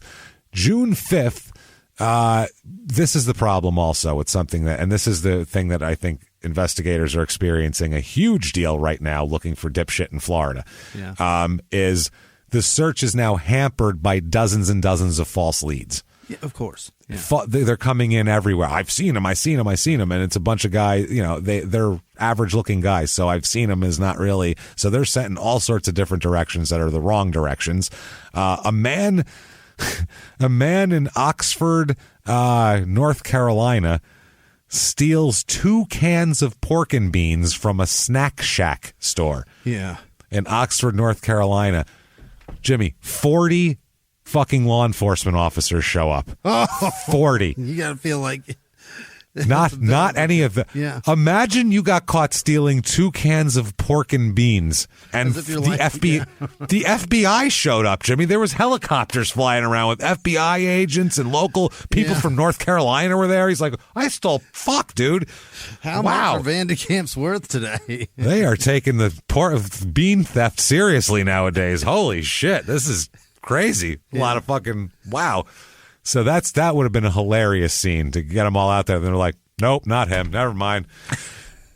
Just a guy down on his luck. Just a down on his luck guy who is stealing, not to mention stealing a very mild thing. It's not like I'm going to go steal lobster tails. He's like, well, stealing I'll steal 38 pork and cans beans. of beans. He's not trying to live large here. He's just trying to survive, obviously. If I see someone steals a can of pork and beans and it's my store, I'm giving them another can of pork and beans and sending them on their way. Clearly, this is... And a 5 from my pocket. I'm so sorry about your life, sir. You got Don't problems. steal. Jesus. You want to pick out some protein or what? Let's... So, No, there's pork in here. I'll be all right. I'll be all right, no problem. Well, it's chunks of like oily fat kind of, but it's a small from piece. a pig originally. I'll chase it around those beans for it. Why not? So June 6th, a woman reports a black man fleeing into the woods near Our guy's white, by the way, Lem Tuggle. Not our guy, but the guy I think 4 of the 6 inmates were black that escaped. So there was reports of a black man fleeing into the woods north of Warrenton, North Carolina. So the search shifts there. A taxi cab is reportedly hijacked in Durham and abandoned in Salisbury, North Carolina. So the whole crew goes there. It's just whack-a-mole with every crime that happens in a 2-state region. Every damn crime, it's going to be them. Yeah, Durham's a city. Taxi cabs get hijacked in cities all the time. That doesn't mean it's the escaped prisoners. So every crime that happens, they're like, well, they would do that, so they rush there. I wouldn't expect 6 guys from death row to be fleeing to a giant city. Granted, that probably is a good idea to go there because you can blend in, but you're not going to fucking blend in. You're from death row. You look That's like the problem. You're on death row. Yeah, unless you have people that'll help you, give you new clothes, shit like that, help you change your appearance. You're going to look like a guy who just escaped from death row. Now, June 8th, Tuggle and Jones are becoming desperate for money up there. They had camped in the woods. They're running out of food. There's no gas. They can't go anywhere. So that's when he robs the Red Mills gift shop in Woodford, Vermont, and is caught by the police there. So June 13th, the Jones is still, by the way, fucking out on the lam. He's caught, but Jones is out there. He went to the store to rob it, and he said, I'll be back. And then he never came back. So Jones is sitting in the woods waiting for this guy who's got the truck. And he ain't coming back because he got arrested by the town chief. Right. So what he does is on June 13th, he just goes and finds somebody and kind of turns himself in, basically. June 13th. Well, this is from the newspaper. I'll give you this. The Reverend Keith Eddy glances into his backyard in Phillipsburg, Quebec. Eddy sees a man running under a piece of tin propped up against a tool shed. Virtually no blacks live in the area. Eddy is suspicious it's one of the remaining escapees he's heard about because one was caught nearby. Residents of Phillipsburg are tense. June 19th, a bearded, bespectacled Latham looks out of the door of his Philadelphia custom car shop. Those are the guy and the 2 guys down there. Outside are 20 FBI agents with shotguns. They found him. Come on out. Yep. The 2 strangers he's allowed to sleep in the shop for 2 weeks are obviously, they are behind the garage barbecuing chicken when the 20 people get there. They end up coming. Oh, shit. Yeah, doing a shopping cart jerk chicken. Gross. And they turn, we don't have enough chicken for all these people. 20 FBI agents. You told me you brought your friends. Yeah, that's the Briley brothers. They surrender peacefully at that. I mean, you're caught by 20 people when you have a fucking tong in your hand and a barbecue brush. It's not going to work out. Over for you. Throw hot coals at them. Just cash it in.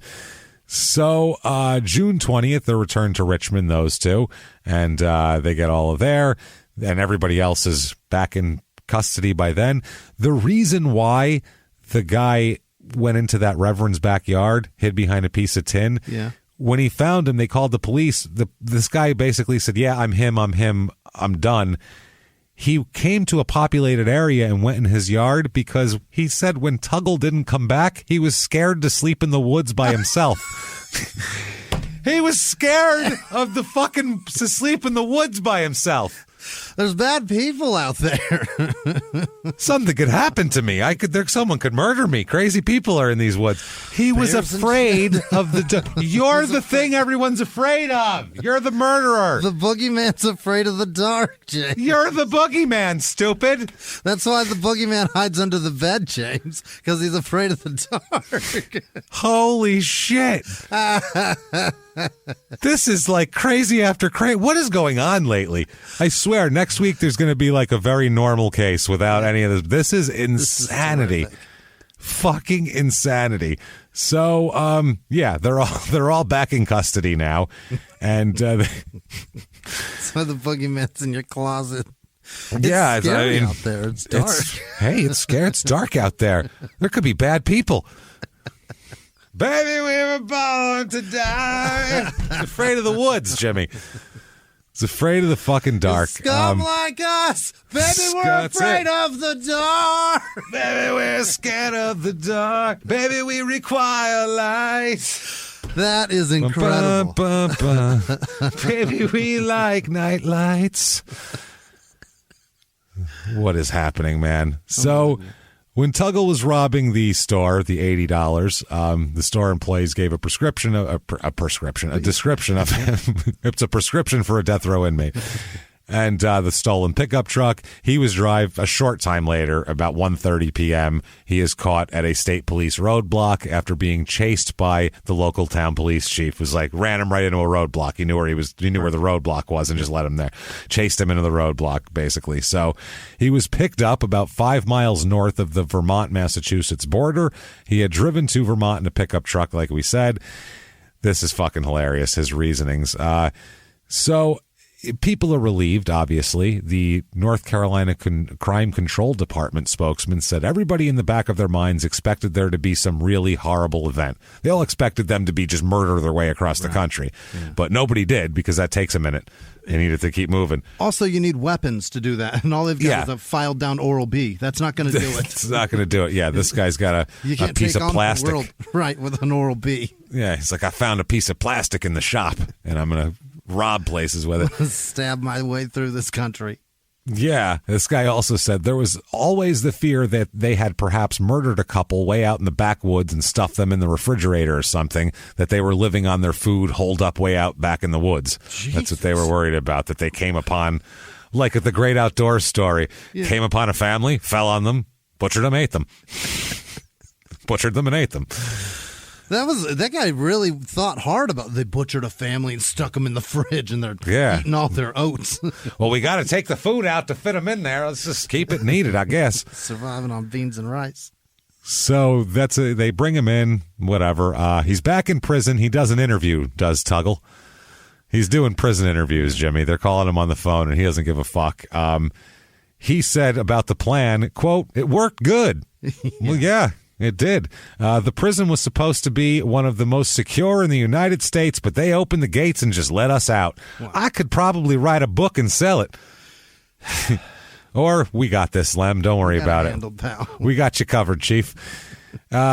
He said that he did not mastermind the escape plan, that the escape plan was going on for about 6 months. And yeah, he was only been on it for like the last 2 months of the planning, which is when he got to death row. He said that him and Jones were driving around in a stolen pickup truck, spent several days in the Woodford area in southern Vermont before heading north. They reached Jay near the Canadian border, camped out. They needed more money to go to Canada, so they decided to try to get a job. They tried to get jobs, Jimmie. Well, I mean, I could go get a job. I got I type about 50, 60 words a minute. I think that's got to be worth something, right? This is incredible. He said, quote, I was trying to get it some other way without robbing someone, hopefully by working. Yeah, because he's got a whole new attitude now. He said that he drove back to Woodford, leaving Jones up in Jay, even though Jones was afraid of sleeping in the woods alone. He told him, I'll be back. Don't worry. I'll be back before nightfall. And he's like, you better, buddy, because I'm afraid of the dark. So this campfire only illuminates about 40 feet. You better hurry. I'm almost out of sticks. I don't know which ones to put on there. Shit. So that's when he robbed the gift shop. He said, quote, I was just out of desperation. He said, quote, I was broke and out of gas. It was either that or go on foot. Yeah. Yeah, he said he took part in the escape because he didn't like prison. That's why. Yeah. They said, why'd you escape? He goes, I don't like it. He said he wanted to, quote, get far enough and start over again. Start raping Canadian women now and murdering them.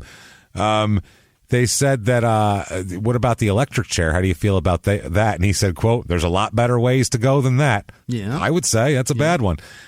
He said that one of his rules for the escape that he told the other inmates was no violence. He didn't want to commit any violence. He said, we can do this only if nobody gets hurt. That's what he said. I don't believe him, but that's what he said.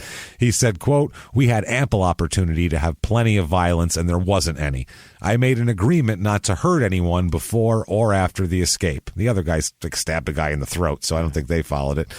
He said that the prosecutor called him, quote, the most cold-blooded killer he's ever laid eyes on, and the state psychologist told a jury that, quote, I would kill again. He said, I wanted to prove them all wrong. And it was prove them all wrong. I wanted to prove them all wrong, he said. And the escape was, quote, the only way to do that. Yeah. I was just trying to prove my point. I was just trying to prove I'm a good person by getting out of prison under false pretenses and shit. Because anybody could go around saying, "Oh, you let me out, and I won't kill nobody else." I had to show them. Look, I did it. I have experience living out there. He said that was the only way. The appeals court is run by what's in the record, and if you don't do something to prove yourself, you can forget about it. Yeah. He thought this would look good on an appeal. Yeah, he thought they'd be like, yeah. He literally was like, you got to get it on record that you ain't killing people, or else I was out for, 7 days without one dead body? I mean, that's got to be worth something, right? I mean, I got commutation. That I can do it. He literally said so it's in the record, so they know, he was out and didn't kill anybody. You know what? Sentence commuted, life in prison. He's fine. He'll be okay. Let's let him out in 20 years. What do you think? He's a safe guy. Oh, my God. So he said when they drove off out of the prison gates in the van, he said, quote, it felt, quote, really good. Yeah. Like a dream come true is what it was like. I bet. Yeah. Death row to driving in a van. It's got to be great. He kept abreast of the manhunt for him, he said, on the truck radio. They listened, caught up on things, got a newspaper here and there. He said at one point, he stopped and asked directions from 2 New Jersey state troopers in a fucking stolen car. Oh, my God. And they were like, yeah, that way. Hey, with this fucking hillbilly. Hold on. Hey, hold on a minute. This hillbilly don't know where he's going. What now? Get this shit out of your fucking mouth. I can't understand you. What are you talking about? It's fucking that way. I don't forget the fuck out of these goddamn fucking hicks over here. And they let him go. Idiots. Unbelievable. He says, quote, my only mistake was when I got out of prison was having to rob that lady in Vermont. If I'd have had 50 more miles, I wouldn't be sitting here right now. It's something you'd see out of a movie. He had nothing left and only 50 miles to go. That's it, and he was ready. He says he prefers death to prison. Yeah. He says there's nothing to do but look at the walls. All you can do is stand up. When you get tired of standing up, you lay back down. Every 30 minutes, you got to get up and let the bed dry off because you done sweat so much you got the bed wet. Especially when you're 300 pounds and 5'4". Yeah. He said that prisoners are lucky to get 2 hours of sleep per night because of the noise level, and he said he and his cellmate are only allowed 1 hour of recreation 3 times a week and brief showers on those days. Yeah, he has a cellmate in death row, by the way. That's weird. Wow. Different. That's different. The prison itself they have a whole thing of we're fixing the security. Yeah. Obviously, there's a problem. Right. If 6 fucking people can get out. Let it blow up if there's a bomb threat. Whoa. Yeah. I found they're blaming everybody. The Department of Prisons. There's people blaming the governor personally, saying it's all your fault. Like I don't know what the fuck, but everybody's blaming. There's a lot of finger pointing going on here. Who's the as you might imagine. That thought the bomb was a fucking... How do you do that? That's it. They've to thwart this, they've installed a permanent 3-man search crew that will conduct daily random searches at the correctional center, which is very common now, but apparently wasn't back then. They announced steps to tighten security after they discovered a month later another escape plot there that was in its works. Oh, by the way, in October of that year, someone else escapes. So all of this that I'm telling you right now, doing terrific. Doing great, because a few months later, somebody else escapes here. Jesus. They said that everybody's so mad and no one has like the right person to blame or anything like that. They said that their first searches in the first 2 weeks, they found cut window struts in at least 3 cells.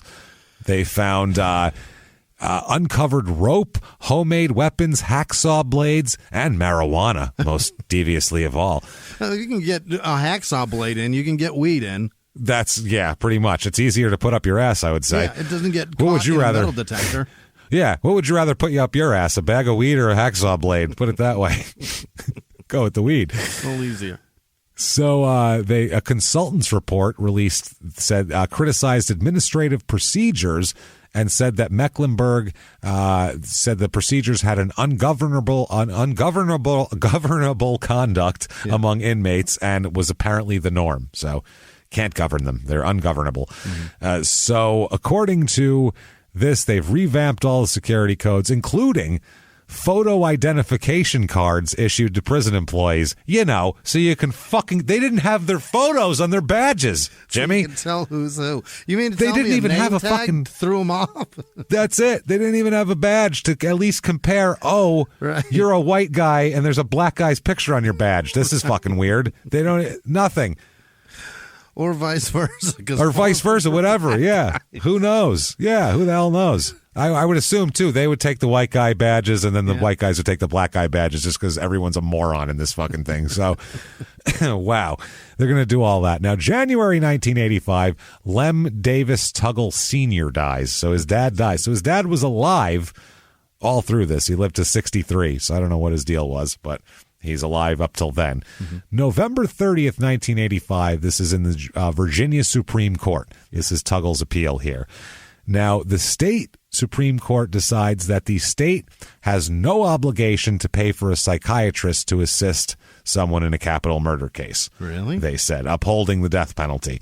They said that, and it's the other lawyers said that I certainly wonder what effect this will have on other cases, but I don't. But until I have time to read the opinion, I don't know, because it's a messy opinion too. It really is. It's a very strange thing to say. Like, how could you do that? I don't know. How could you say?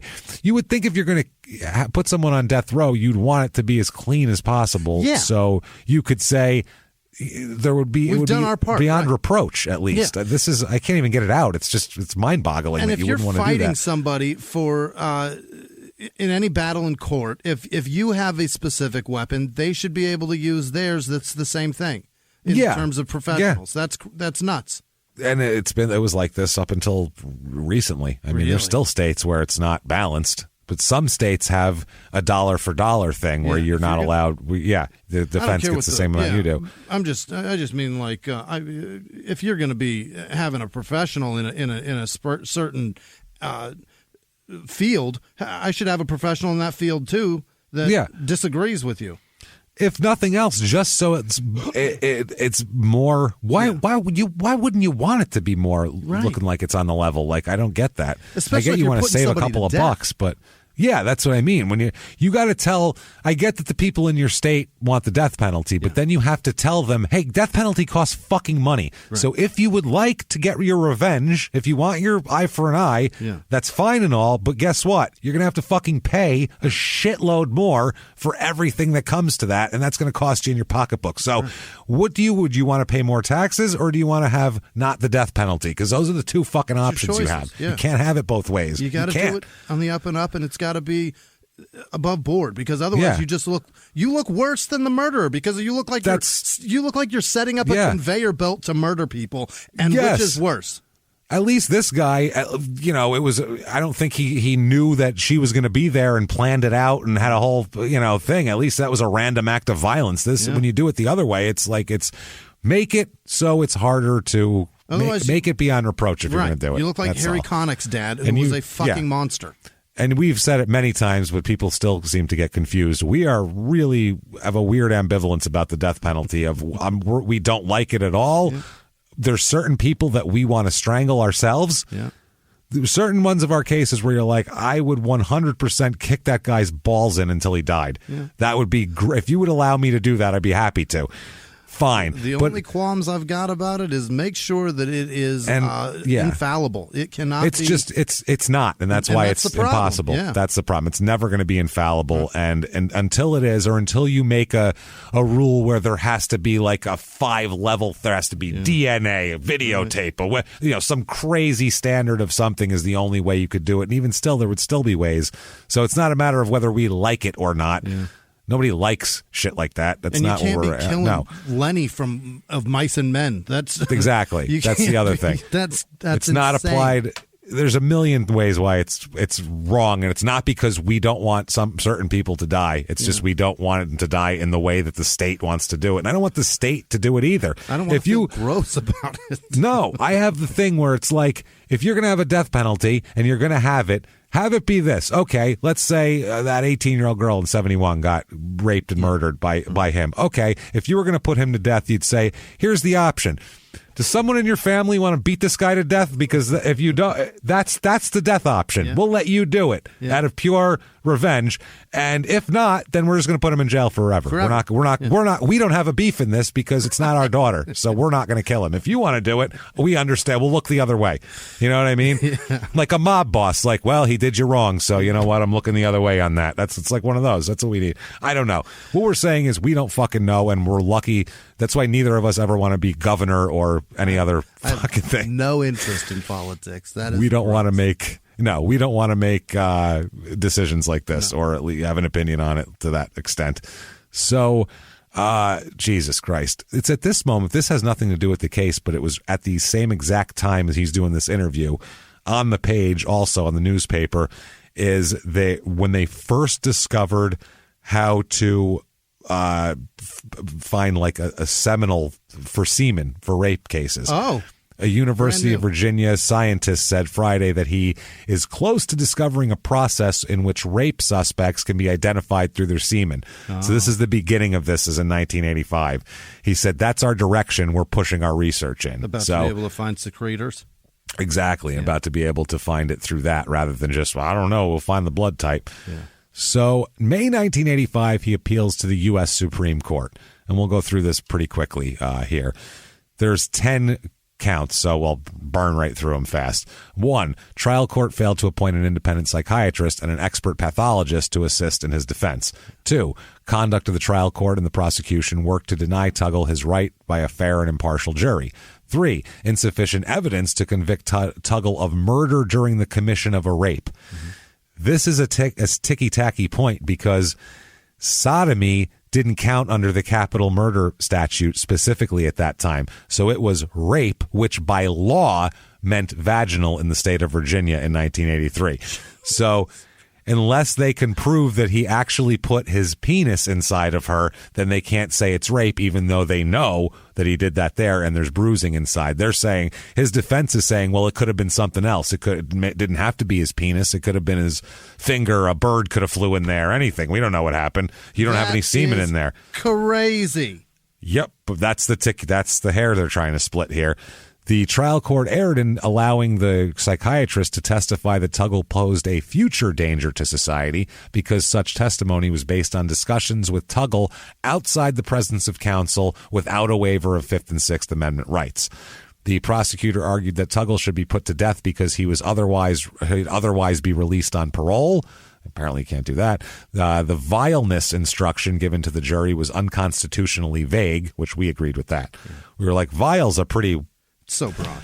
It's very subjective. Yeah. So the trial court prevented Tuggle's appointed trial counsel from rendering effective assistance of counsel to Tuggle at trial because it prohibited them from presenting the kind of defense to which their client was constitutionally entitled. Mm-hmm. Tuggle's conviction and sentence were so infected with error as to deprive him of the protections provided by the Eighth Amendment, and that the death sentence after striking the future dangerousness aggravating circumstance that shouldn't be there, because the Supreme Court struck down the future dangerous thing, said you shouldn't say that, but they still let the death penalty go on. Also, that the Virginia death penalty statute is unconstitutional because of the vagueness of the vileness aggravating circumstances. Did he spit and then suck it back in his mouth? Because that's pretty vile. Oh, gee, that's pretty gross. So, yeah, had the murder been unaccompanied with a rape charge, it would not have been capital murder in Virginia. This is from the court documents. Thus, the element of rape, which was critical to this case, he contends that the evidence in the case was insufficient to warrant the conviction of rape. He acknowledges that semen was found in the victim's rectum. No seminal was found, though, in or around the vagina. He said there was a small bruise at the entrance of the vagina, but there's no testimony concerning when the bruise occurred. The state pathologist said the bruise was consistent with penetration by something, a penis, a finger, an object, something. So they're saying that at the time Tuggle was tried, homicide accompanied by sodomy was not a capital crime in Virginia. You can only rape with your penis. You can only rape with your penis in the vagina. Nothing Unbelievable. else. Nothing else. What? Yep. Ridiculous. So if I rape you, fuck out of whoever said that. If I rape you and cut your throat while I'm doing it, it's not a rape murder in 1983 in Virginia. I want to beat the living shit out of whoever wrote that law. That's the dumbest fucking thing. Christ, beat them till they can't breathe. It's fucking wild. It says here in Virginia, a rape conviction requires evidence that the vagina was penetrated by the penis, specifically. Wow. The lack of seminal fluid is a strong circumstance indicating that there was no penetration, is what they say here. The Virginia Supreme Court has, in non-capital cases, reversed rape convictions even when they involve vaginal injury and unequivocal expert testimony that penetration of the vagina by a penis had occurred. But if they didn't find any seminal fluid, they called it not a rape. Wow. So you have to finish. As we know now from countless times they've interviewed serial killers and shit, so many of these guys either can't get it up or can't finish. Right. One of the two. That's just part of the fucking thing of serial killing. So that means absolutely nothing. Nothing. Zero. Yeah, they said given the lack of seminal fluid in or around the vagina and any lack of and the lack of injury or bruise in the vagina, there was insufficient evidence to convict Tuggle of rape. He contends that the claim is particularly critical given the refusal to allow the appointment of an independent pathologist to help him defend against the rape charge. He says that given the scant evidence of rape, that's ballsy to write that after this case. That's a lot of balls. Scant evidence of rape? Are you joking, bro? I want to punch somebody right now. I'm pissed off at this shit. I'm as mad at that person as I am at the person that passed the law. Right? Well, the U.S. Supreme Court says there is a strong likelihood that defense counsel, with the assistance of an independent pathologist, could have successfully defended the rape charge, which is true. In Virginia, he could have, because there's precedent for it there. So they said, on the other hand, they said that the reasonable jurist could find and did find sufficient evidence to conclude that a rape had occurred. So that is a possibility as well. Even if you said there's no semen, they go, well, we think he started there and then the jury said so. Took his party around back. Yeah. So they said that the court noted that no evidence in the present case reasonably suggests the penetration of the victim's vagina by an object other than the defendant's penis. They're like, that'd be the most obvious thing he would try to stick in there, probably. Like something got put in that outlet. I bet it's a plug. Yeah. I bet it's not a ham sandwich that went in there. You know, it's. We know that he's sticking his penis in her, so. You know what I mean? Why would he? Only there? Come on. Yeah, no, give me a fucking break here. So they also the shrink stuff, all the stuff with the psychiatrist saying that they didn't allow their own psychiatrist and that psychiatric evidence of indigent defendant's future dangerousness, due process requires that the defendant have access to psychiatric testimony and examination and assistance in preparing for the sentencing stage.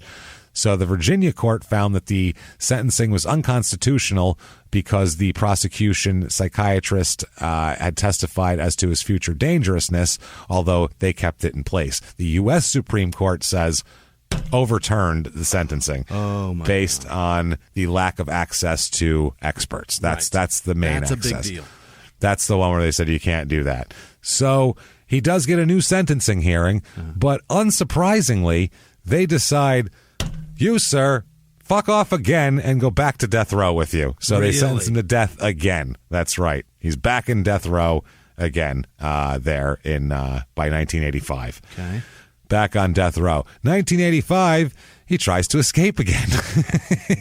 He's like, wow, he really that's wild. like it there. Nope. Armed security guards this time quelled the escape attempt. It's a Wednesday after they had to storm a section of Building 1 at the facility. The escape attempt started at about 11 a.m. when Control Officer William Reese received a telephone call from one inmate. Turn around, said the voice on the phone. Quote, there's a pistol aimed at your head. If you do what I say, you'll be all right. I'm not fooling. If you want to leave this place alive, you crack the doors. We're death row inmates. We got nothing to lose. Oh, my. So this guy said that he turned around, Reese, and he saw an inmate holding what looked like a 9mm pistol. He was like, oh, shit, the inmate got a gun.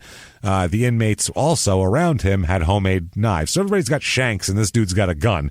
So Willie Turner, who is, I guess, one of the inmates here, Willie Turner, he ignited tightly packed match heads, which shattered a window. Okay. I didn't know that was a thing. He had to really. Those, yeah. I mean, you got to really do it, though. I guess you could do it like with firecracker packs back in the day. Yeah, it's just sulfur that's got to expand. Yeah, that's you have all to it is. Pack it together. I mean, you just have to do that ahead of time. Right. He didn't just do that on the spot. No, he didn't just like put them in his hand real tight. Yeah, that's what I mean. That didn't happen. And then throw them at the window. So Reese, the officer, responded by securing the area inside the control room and calling for assistance. And prison officers forced the 6 inmates back into their cells after an armed standoff at about 45 minutes. And it was Tuggle and 3 other death row inmates tried to do it there. The other inmates, Joseph Garitano, 28, Willie Lloyd Turner, 39, and Edward Fitzgerald, 28. Willie Lloyd Turner, is that one of the escapees? No, it wasn't. Okay. Yeah, so that's what they did. They withheld the identities until they did the investigation, and they said that they are they can't really give them additional prison time. Yeah. That doesn't work. Right. So they may order give them less prison time. That's what I mean. Death penalty. What do you do there? We're going to turn down your voltage so it takes longer. I don't know. They said they may order solitary confinement for 15 days each, which seems like if all you get is solitary for 15, you should try and escape every week. Every day. Fuck it. Like, why would you bother staying there? I guess 25 of the death row inmates were in lockdown after that, confined to their cells. And they said that authorities searching the cells on death row in the wake of the escape attempt found sharpened pieces of metal about 10 inches long in one inmate's cell. Yeah. So they got that. And there was no gun. No gun. No gun. He had fashioned it to look like a 9mm. And at a quick glance with a bunch of people with shanks, you just assume it is. And you I would say the guys with the shanks are just as dangerous anyway. So there's 10 guys with shanks, or it's 2 guys. It was 3 people total. So he's back in there, no big deal. 1987, he tries to escape again. Mm-hmm. And he's caught and stuck back in death row, obviously. Right. He also gets a priest in trouble for helping him. Really? Not helping him escape, but helping him, like, do things. He manipulates some priest who I guess is helping a bunch of death row inmates. He brought one a cassette tape. He brought another one, like, doing them favors, bringing a note for family members and shit like that. Like, he's a priest, I guess, so he's trying to do nice things, and he gets banned from the prison. I'm sure he does. For doing that. You have to take a course on how to not get manipulated by them when you get hired. Well, as we know, I knew it was a rule. I didn't know it was a law. As we know from Love After Lockup, it's easy. That's most of the course is don't fuck the inmates. Right. Don't fuck the inmate. The inmates are going to try to fuck you. Don't fuck them. They're going to try to fuck you. Don't fuck them. Just don't fuck them. Don't be down with them. So what this guy did, this is Griffin is the guy's name, he said that Tuggle sent him a check for $70 and asked him to cash it and then deposit the money into the prison account of a second inmate. So he is getting, who knows what he's buying with that. This guy could be facilitating drug deals. We have no idea what this guy's facilitating, but he's going to go on the outside, get cash deposit in this guy's account because that's the only way they can do it. It's very interesting. He said, Griffin said, quote, "It crossed my mind that it might not be proper to fulfill Tuggle's request, but I figured if I was going through the administrative finance office at Mecklenburg, how could it be wrong?" Knew it was a rule. So this guy getting banned causes a hunger strike in the prison. They're all pissed off now that they can't have their guy there. The Savansky Pointer, Derek Peterson, Joseph Payne, Edward Fitzgerald. These are a couple of the escape attempt guys. Earl Washington, Joseph Garriatano, who was one of the escape attempts. Charles Stamper and Tuggle are all on a hunger strike. Yeah. He could use a hunger strike, I'm going to say, because wait till we get to a couple years from now and you hear his stats, you're going to go, holy shit, that guy could use a diet. February 1991, he wants to go to Iraq. What? It's the first Gulf War, and he said, "Send me over there, goddammit. I will do killer. Anything." He said that he and thousands of other death row inmates across the nation should be turned loose on the Iraqis in the Persian Gulf War. Can you imagine the war crimes we would be up on trial for if we did that? It would be like one of those old football games where you turn the vibration on, everybody just goes in separate directions. They wouldn't stay together. They'd go start running into the sand dunes just to get the fuck out. I'm free. I'm not on death row or in the army now. This is so much better. He said that volunteers from death row, as many as 2,000, want the chance to quote, "fight Saddam Hussein for the United States." Tuggle said they could be sent on high-risk missions, and if killed, it wouldn't matter. We're the Suicide Squad. That's what it is. It's like a bad movie. He's got a bad B-movie plot here. In a letter to President Bush and Governor L. Douglas Wilder of Virginia, copying letters, he CC'd them both, he outlined his willingness to, quote, "perform duties as directed and lay down my life if necessary." Now, corrections officials won't comment publicly about his request, but one told the Roanoke Times and World News, quote, "I wouldn't imagine anybody would ever take him up on his offer." No shit. Signed, dead shots. Born to die. Have I showed you my arm? Me and Harley Quinn want to go save the world. In his letter, he also volunteered the inmates of the services, in particular of a fellow inmate, James Payne, who said, "Mark me down on the president." Hey, when you tell the president we're fine, mark me down on that. I'll come with you. Yeah, that's cool. Tell him I'm in. He said, quote, "Neither of us expect to gain anything except rather than being executed, having a second chance at life by serving our country and our military. We are willing to be trained and accept any assignment or mission necessary to serve the U.S. government." He's a 40-year-old, 5'3" fat man. What the fuck are you going to do over there? And also, die? So you had your chance to do that. Yeah, he said he'll do any mission necessary to serve the U.S. government and die with honor and dignity. Okay. Born to die. Yeah. He didn't specifically mention freedom or commutation of his death sentence as a reward. He does cite the 1967 film The Dirty Dozen, which is where this comes from, as a model for his proposal. Yeah. Obviously, in the movie, 12 convicts are recruited for a suicide mission during World War II, and the survivors were rewarded with parole from their life sentences. He says he has prior military experience, which, that's why I said I don't know if that's true earlier. And, quote, "is trained in the use of machine guns, grenade launchers, and landmines." Wow. When? You were 18 when you went to fucking prison. What are you talking about? And he said, quote, "I also have experience with C4 and other plastic explosives and can drive any size or make of car or truck." As long as it's not a stick. As long as it's not, he can drive the stick. Okay. That was the two other guys. But that's C4 and where the fuck are you playing with C4 and plastic explosives, you scumbag? So, September 21st, 1995 is Execution Day. Oh, it is upon us. Execution Day. Last minute appeal, obviously, here. It's going to happen here. They said they put the appeal in and they're just waiting to hear back from it. And this whole deal, the Supreme Court said it needs to consider whether to hear the formal appeal from Tuggle's lawyers that it was filed right then. So they delay the sentence. They delay the death penalty. Mm-hmm. He gets a minor stay here.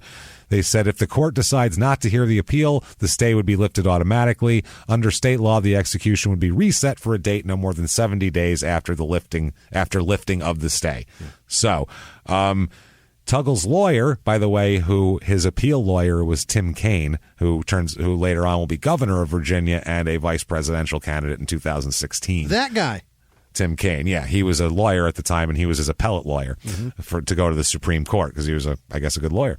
So Tim said he was pleased to get to the stay, but the real test would be whether the court accepts the petition. And he said there's certainly some issues to resolve here. People are mad about this. They're mad about the delay. I mean, they're like, fuck that. Yeah. 3 months from now, fuck that, kill him now. They're really pissed off. I mean, it's. They say that this is an editorial. They say that, so for the time being, no one knows when or even if Tuggle will be executed. Such uncertainty after all these years is inexcusable. People complain about how long the trial of O.J. Simpson has taken, but far more offensive, far more damaging to society's respect for the legal system is the long delay between conviction in capital murder cases and the execution of the guilty person. A decade delay is typical. Yes, because you have to make sure you're killing the right person. Jesus. Congress is considering revisions in federal law that could eliminate some of the causes for delay, but not all of them. Yeah. We want to bring them right outside and do it. Death penalty opponents will continue to exploit every loophole in what finally amounts to an effort to thwart the will of the majority, which is the will of the people guilty of heinous crimes should be executed.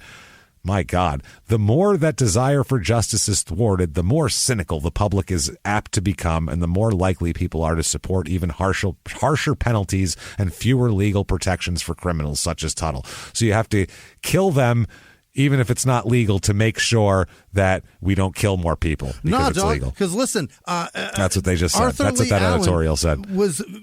Especially in movies and documentaries, we've convicted that guy by popular opinion 100 times over. Yes. And they just found today that he is not the Zodiac killer. So what the fuck would you guys have done then had we killed that fucking guy? Or the other 6 guys that you thought it was that wasn't him?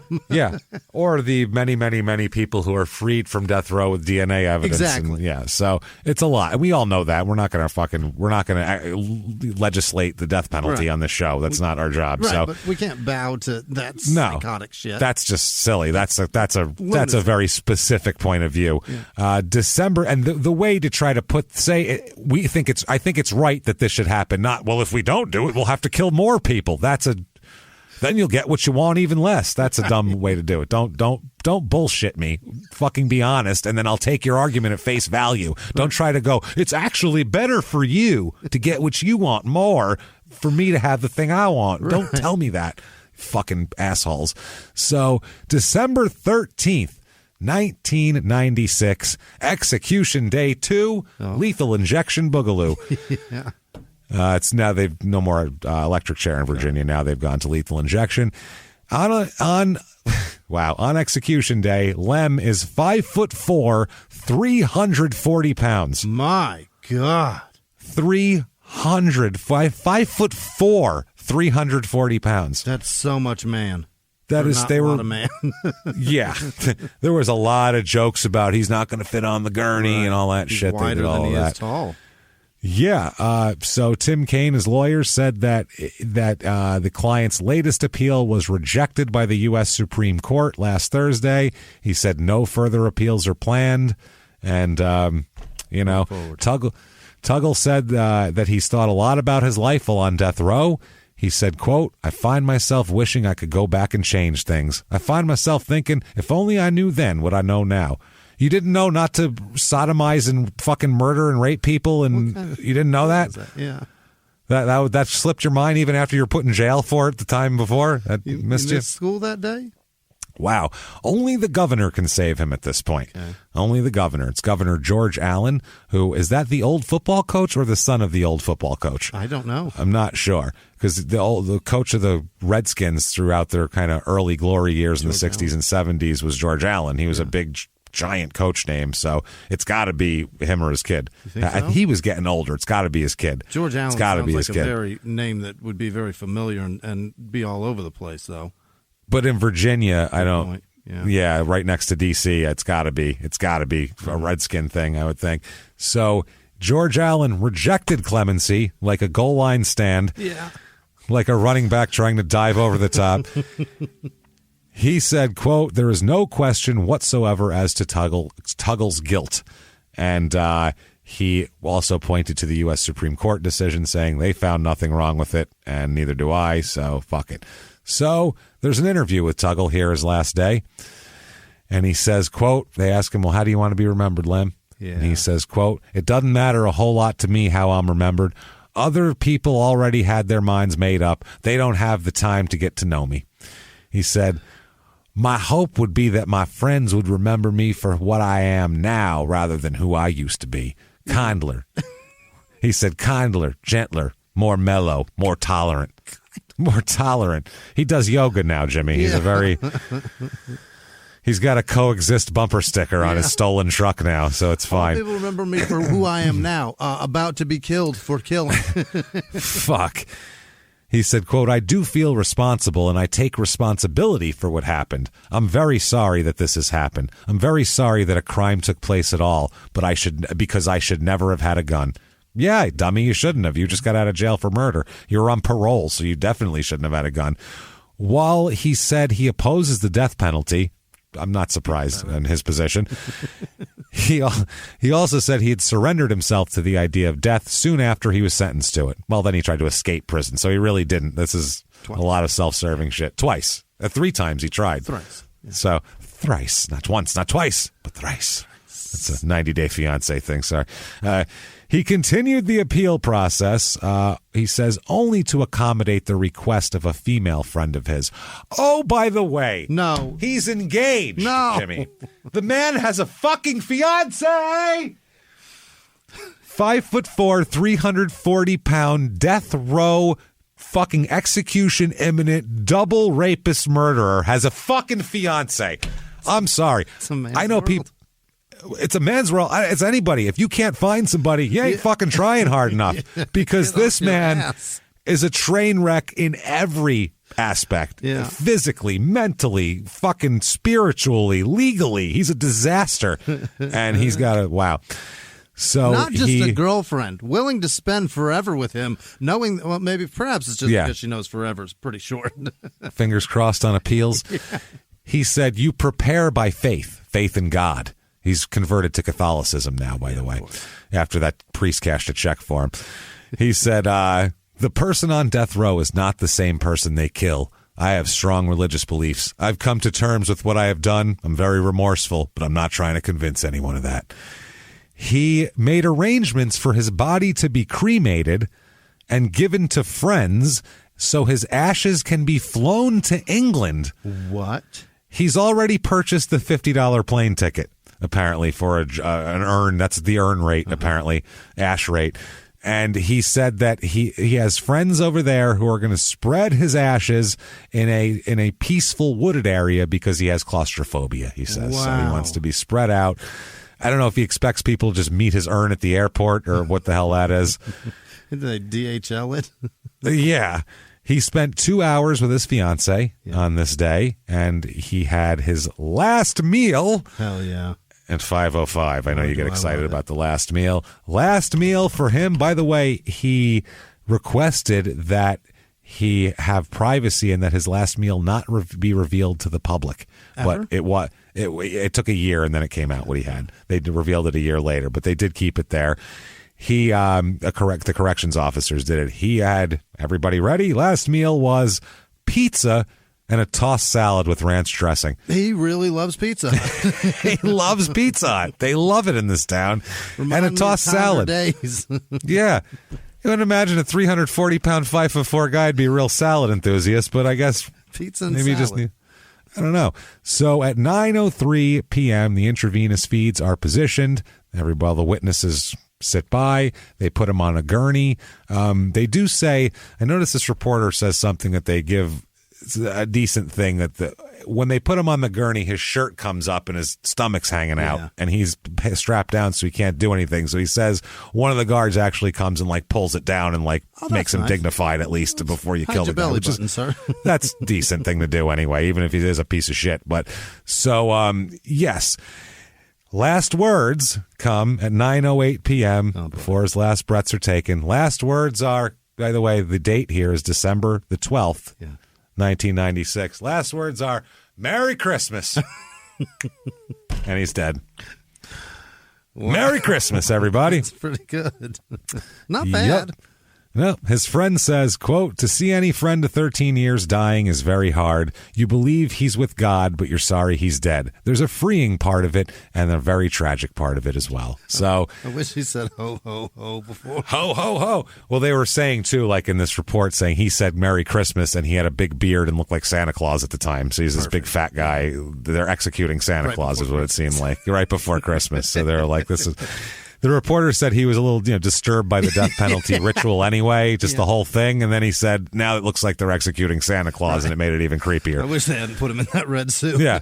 And he said, I didn't give a fuck about that guy or anything like that, but they put the hat on him, and he's jingle belling all over the place. Like the black boots were a touch too much. That's the thing. The buckles on him. I said, this is the guy. The white cuffs, it's really difficult. It's strange uniforms they got nowadays. Next to the gurney was a bit too far. That was tough. And the sobbing elves in the corner, that's difficult always. Mrs. Claus, she didn't deserve this. It's tough. Stapling the guard's stockings to the wall was weird. A little bit strange, but he did have gifts for all. Except for the executioner. He got coal. Yeah. So that is Marion, Virginia, everybody. And that is a wild-ass story, I got to say, right? That's a crazy fucking story.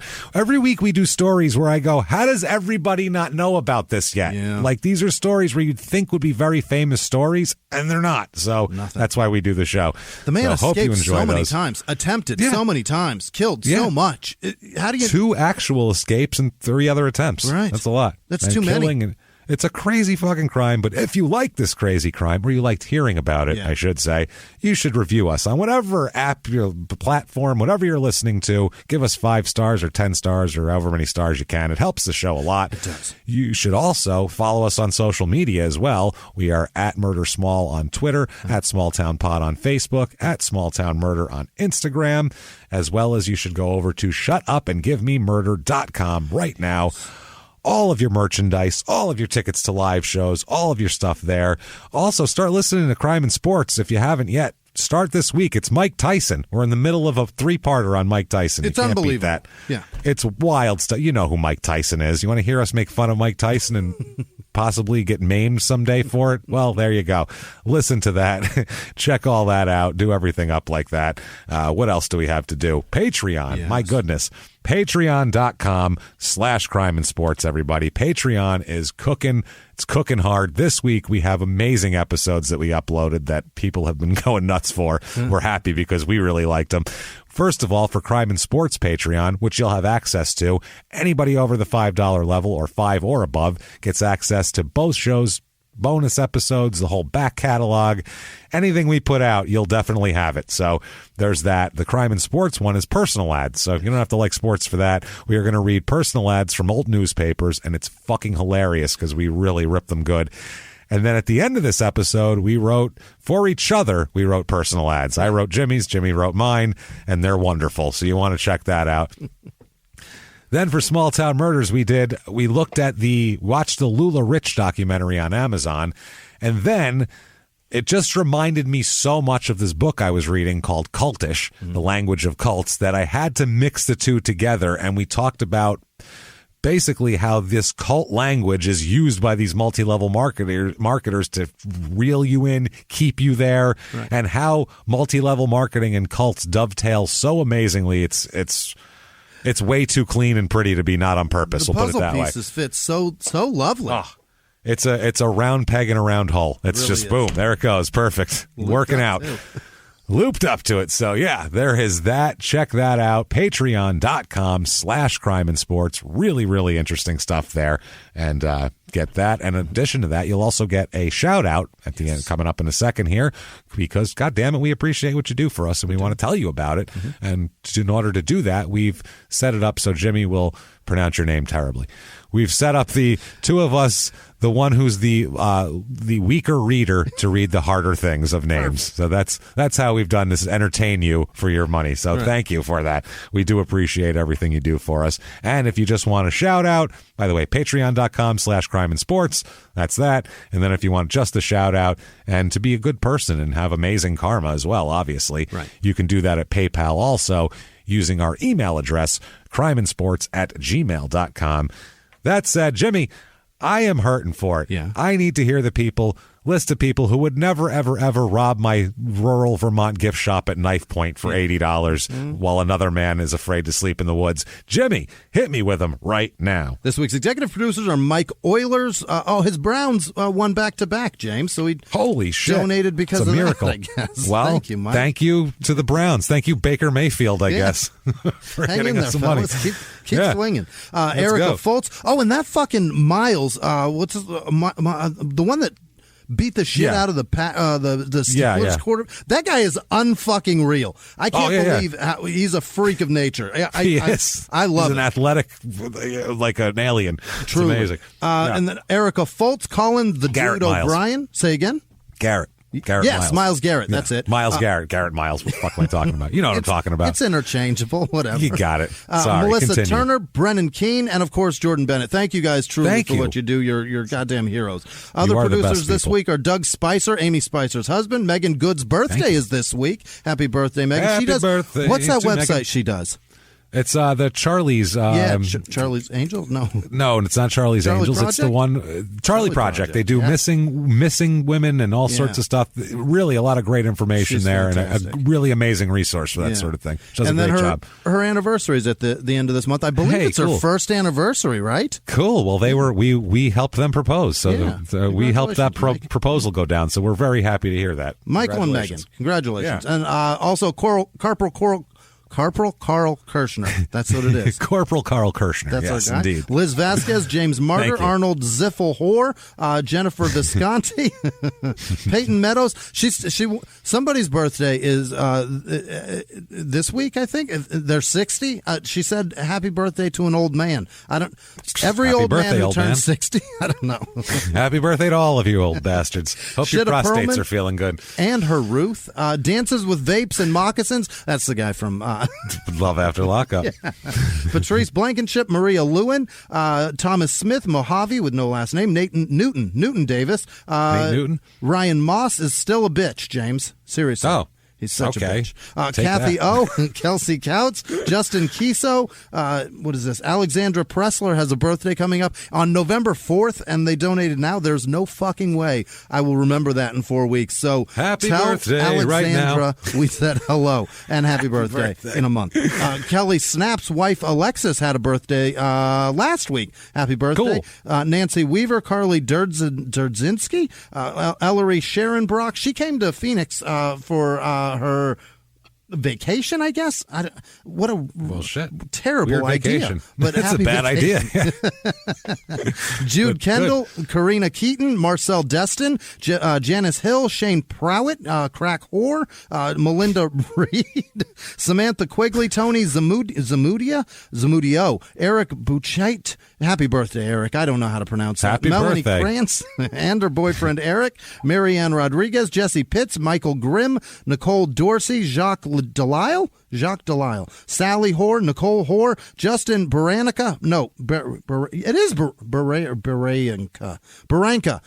Gay Woodhouse, G. Arroyo, Marie Sherman, Abigail Constance, David Snitsetsky. Jevin Hoare, Anajali, what is this? Analgia? Oh, boy. Ayla, Asia, D, Valerie Krogan, Anthony with an IE, Medellin, what? You are off your game today. This is a mess. I love it. You got a lot of complicated ones. Hannah Bogart, John Jetress, Heather Pohl, Shell Rose, what the fuck? Andrea Beam, Kayla Kent, Dylan with no last name, Gabrielle Levesque, Anna Jimenez, Sophie Weber, Addie Coate, Becca Duggar, Sarah Piscatelli, Alexandra Anima, David, nope, that's Davis, Alexander, Kenny Gorseline, what the fuck? Sam Holbrook, Kim Dodd, Bjorn Bergman, Heather T, Iva Ederson, Gabby Klein, Chad Painter, Melissa Holmes, Tarnia, Chris Matthews, Tara Hostetler, Dalton Durbin, Jean, Han, Tarnia, what? Jean, Cats, John, Carts, and Jan. Millie. Lizzie with no last name, Deanna Miska, what? Migneko, I don't know. Kelsey Anderson, Jessica Thoreau, Gina Smart, Kristen Cunningham, Dotsy with no last name, Razzle Dazzle, Nate Osterberg, Kenda Kopp, Jacob Drosler, Emily Hall, Veronica Solano, Shane Sapp, Ryan Smarkachitskuski. Dana Soup and James Weatherly, Jess Craig, 80 Chapin, Haley Hine, Eli with no last name, Aminia Juarez Melendez, Doc Butt, Carl Moundfield, Dan Morris, Dory Cooley, Leilani Locke, John Turkovsky, Pamela Hannes. This is fucking brutal. Yeah, you're having a tough week, Jimmy. James Adams, Nancy the Relentless, Sarah You're about Cleveland. 3 for 20 from the floor right now. This is tough. Really throwing them up. Sarah Cleveland, Chris Zaka, the Pope's daughter. That's impossible. David Couts, Noel, Andrew Nottage, Colin Rositter, Daniel Ower, Katina Rivera, Lauren Jackson, Joe Bailey, Caleb Desjarloiles. What? Desjarlaeus? Yeah, what the fuck are you talking about? Eric Chavera, Tessa Johnson, Christopher Costello, Leslie. Nobody's ever pronounced that Costello. It's Costello, right? Yeah, I think so. It could be just Costello. It could be. I did it real casual, like I know it. Leslie Lindler, Kayla Spencer, Kristen Hatch, Nilly Mittens, Natalie Schroeder, Georgina. Yep, Warden Rhodes, Tyler Dufresne, Tara Shannon, Kyle Hilliard, Natalie M., John Casey, Yvonne Moeller, Rachel Zajkowski, Edward Penry, Graham Oatkin, Terry Klein, Jasmine Halikavinovich. What in the Halikavinovich are we doing here? Sam Dietz, Joshua Johnstone, Jennifer Kolstad, Claire Owens, Lisa Kraft, Jessica Cammy, Amanda Grubbs, Mason Hansen, Megan Kent, Alicia Gary, Karen Herrera, Nancy Eggstrom, Amanda Davis, Sylvia Viramontes, Ryan Fenton, Jody Muddy, David Head, Danielle Levy, Lisa Boyd, Levy? Maybe it's Levy. When I was a kid, my stepdad pronounced Eugene Levy as Eugene Levy. So for my entire I can't say Dan Levy's name. So it's just all screwed up. It's all Levy. All of them are all Levy. Lisa Boyd, Cheryl Huggins, Michael Coate, Daniel Horsch, Tim Hoare, Andy Toth, Miranda Wright, Stephen Maribeth Cronin, Michaela Jarrett, Brooke Haas, Michael McCarthy, Chris Shenning, Diane Eckstein, Kristen Dinsmore, Sean Folino, Doug Hoare, Jack Fanning, Leon Weaver, Jay Rudolph, Ginger's Giraffe, Greta McConnell, Jonathan Hoare, Aaron Tickle Middlebrooks, Brad Kane, Catherine Hohenhaus, Will Powell, Mia Chancho. Maya Chancho? What? Scott Loge, Lindy Trishler, Peter Gozenya, Nick. Oh boy, Perfect. Good for you. You happy, Peter? You thrilled for yourself? You got that. Nick Miller, Tamika, Amelia, Frank Hargrove, Anna Linden, Christy Edwards, Ann Miller, Game Cooper, Dylan Tobin, Kristen Redden, Mo Fields, Samuel Pickup, Sean Minogue, Lindsay Worthington, Danny Faber, Job Nielsen, Sarah Lewis, and Stacy Finnegan, and obviously all of our patrons. You guys are terrific. Thank you. Thank you, everybody, so much. Unbelievable. Thank you. Every time we hear lists, I'm blown away by it, honestly. I can't even fucking begin. The support growth has been thank you. Astronomical and phenomenal. So thank you all for being a part of this. It's incredible. We will keep it up. We are not going to stop. We'll keep making Patreon episodes that are good, keep making shows that are good, and hopefully keep everybody around hanging with us for a long, long time, and we'll be very happy. What if they wanted to hang with you, Jimmy? How could they find you out there in the world? You can find me on the internet at Whisman Sucks. Where can they find you on the internet? You can find me at Jimmie P is Funny, or better yet, just Google Small Town Murder. You do that, you're going to find both of us, all of our stuff, all of our info. You can follow us as your heart desires, and we'll be there for you. And we'll be there every goddamn week. And until next week, everybody, it's been our pleasure. Bye.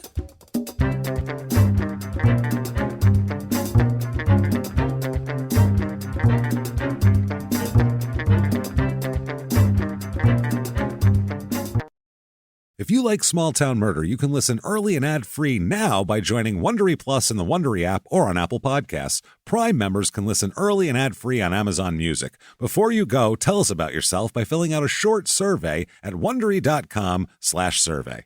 In the 1980s, a rosé swept the country. Hey, Mike, I really like this White Zinfandel. Well, good. Now put it down. I'm going to try another one. White Zin became America's top-selling wine. But most don't know that this sweet drink has a sour history. What began in 1986 with counterfeit bottles, a big fraud, a multi-million-dollar fraud, sent investigators chasing one of the most powerful families in the business, the Licciardis. But the closer the feds got to them, the more dangerous things became. It's a story of deceit. At the time, I was paranoid. Threats. You touch my kids, I will kill you. And murder. With a .22 caliber bullet to the head.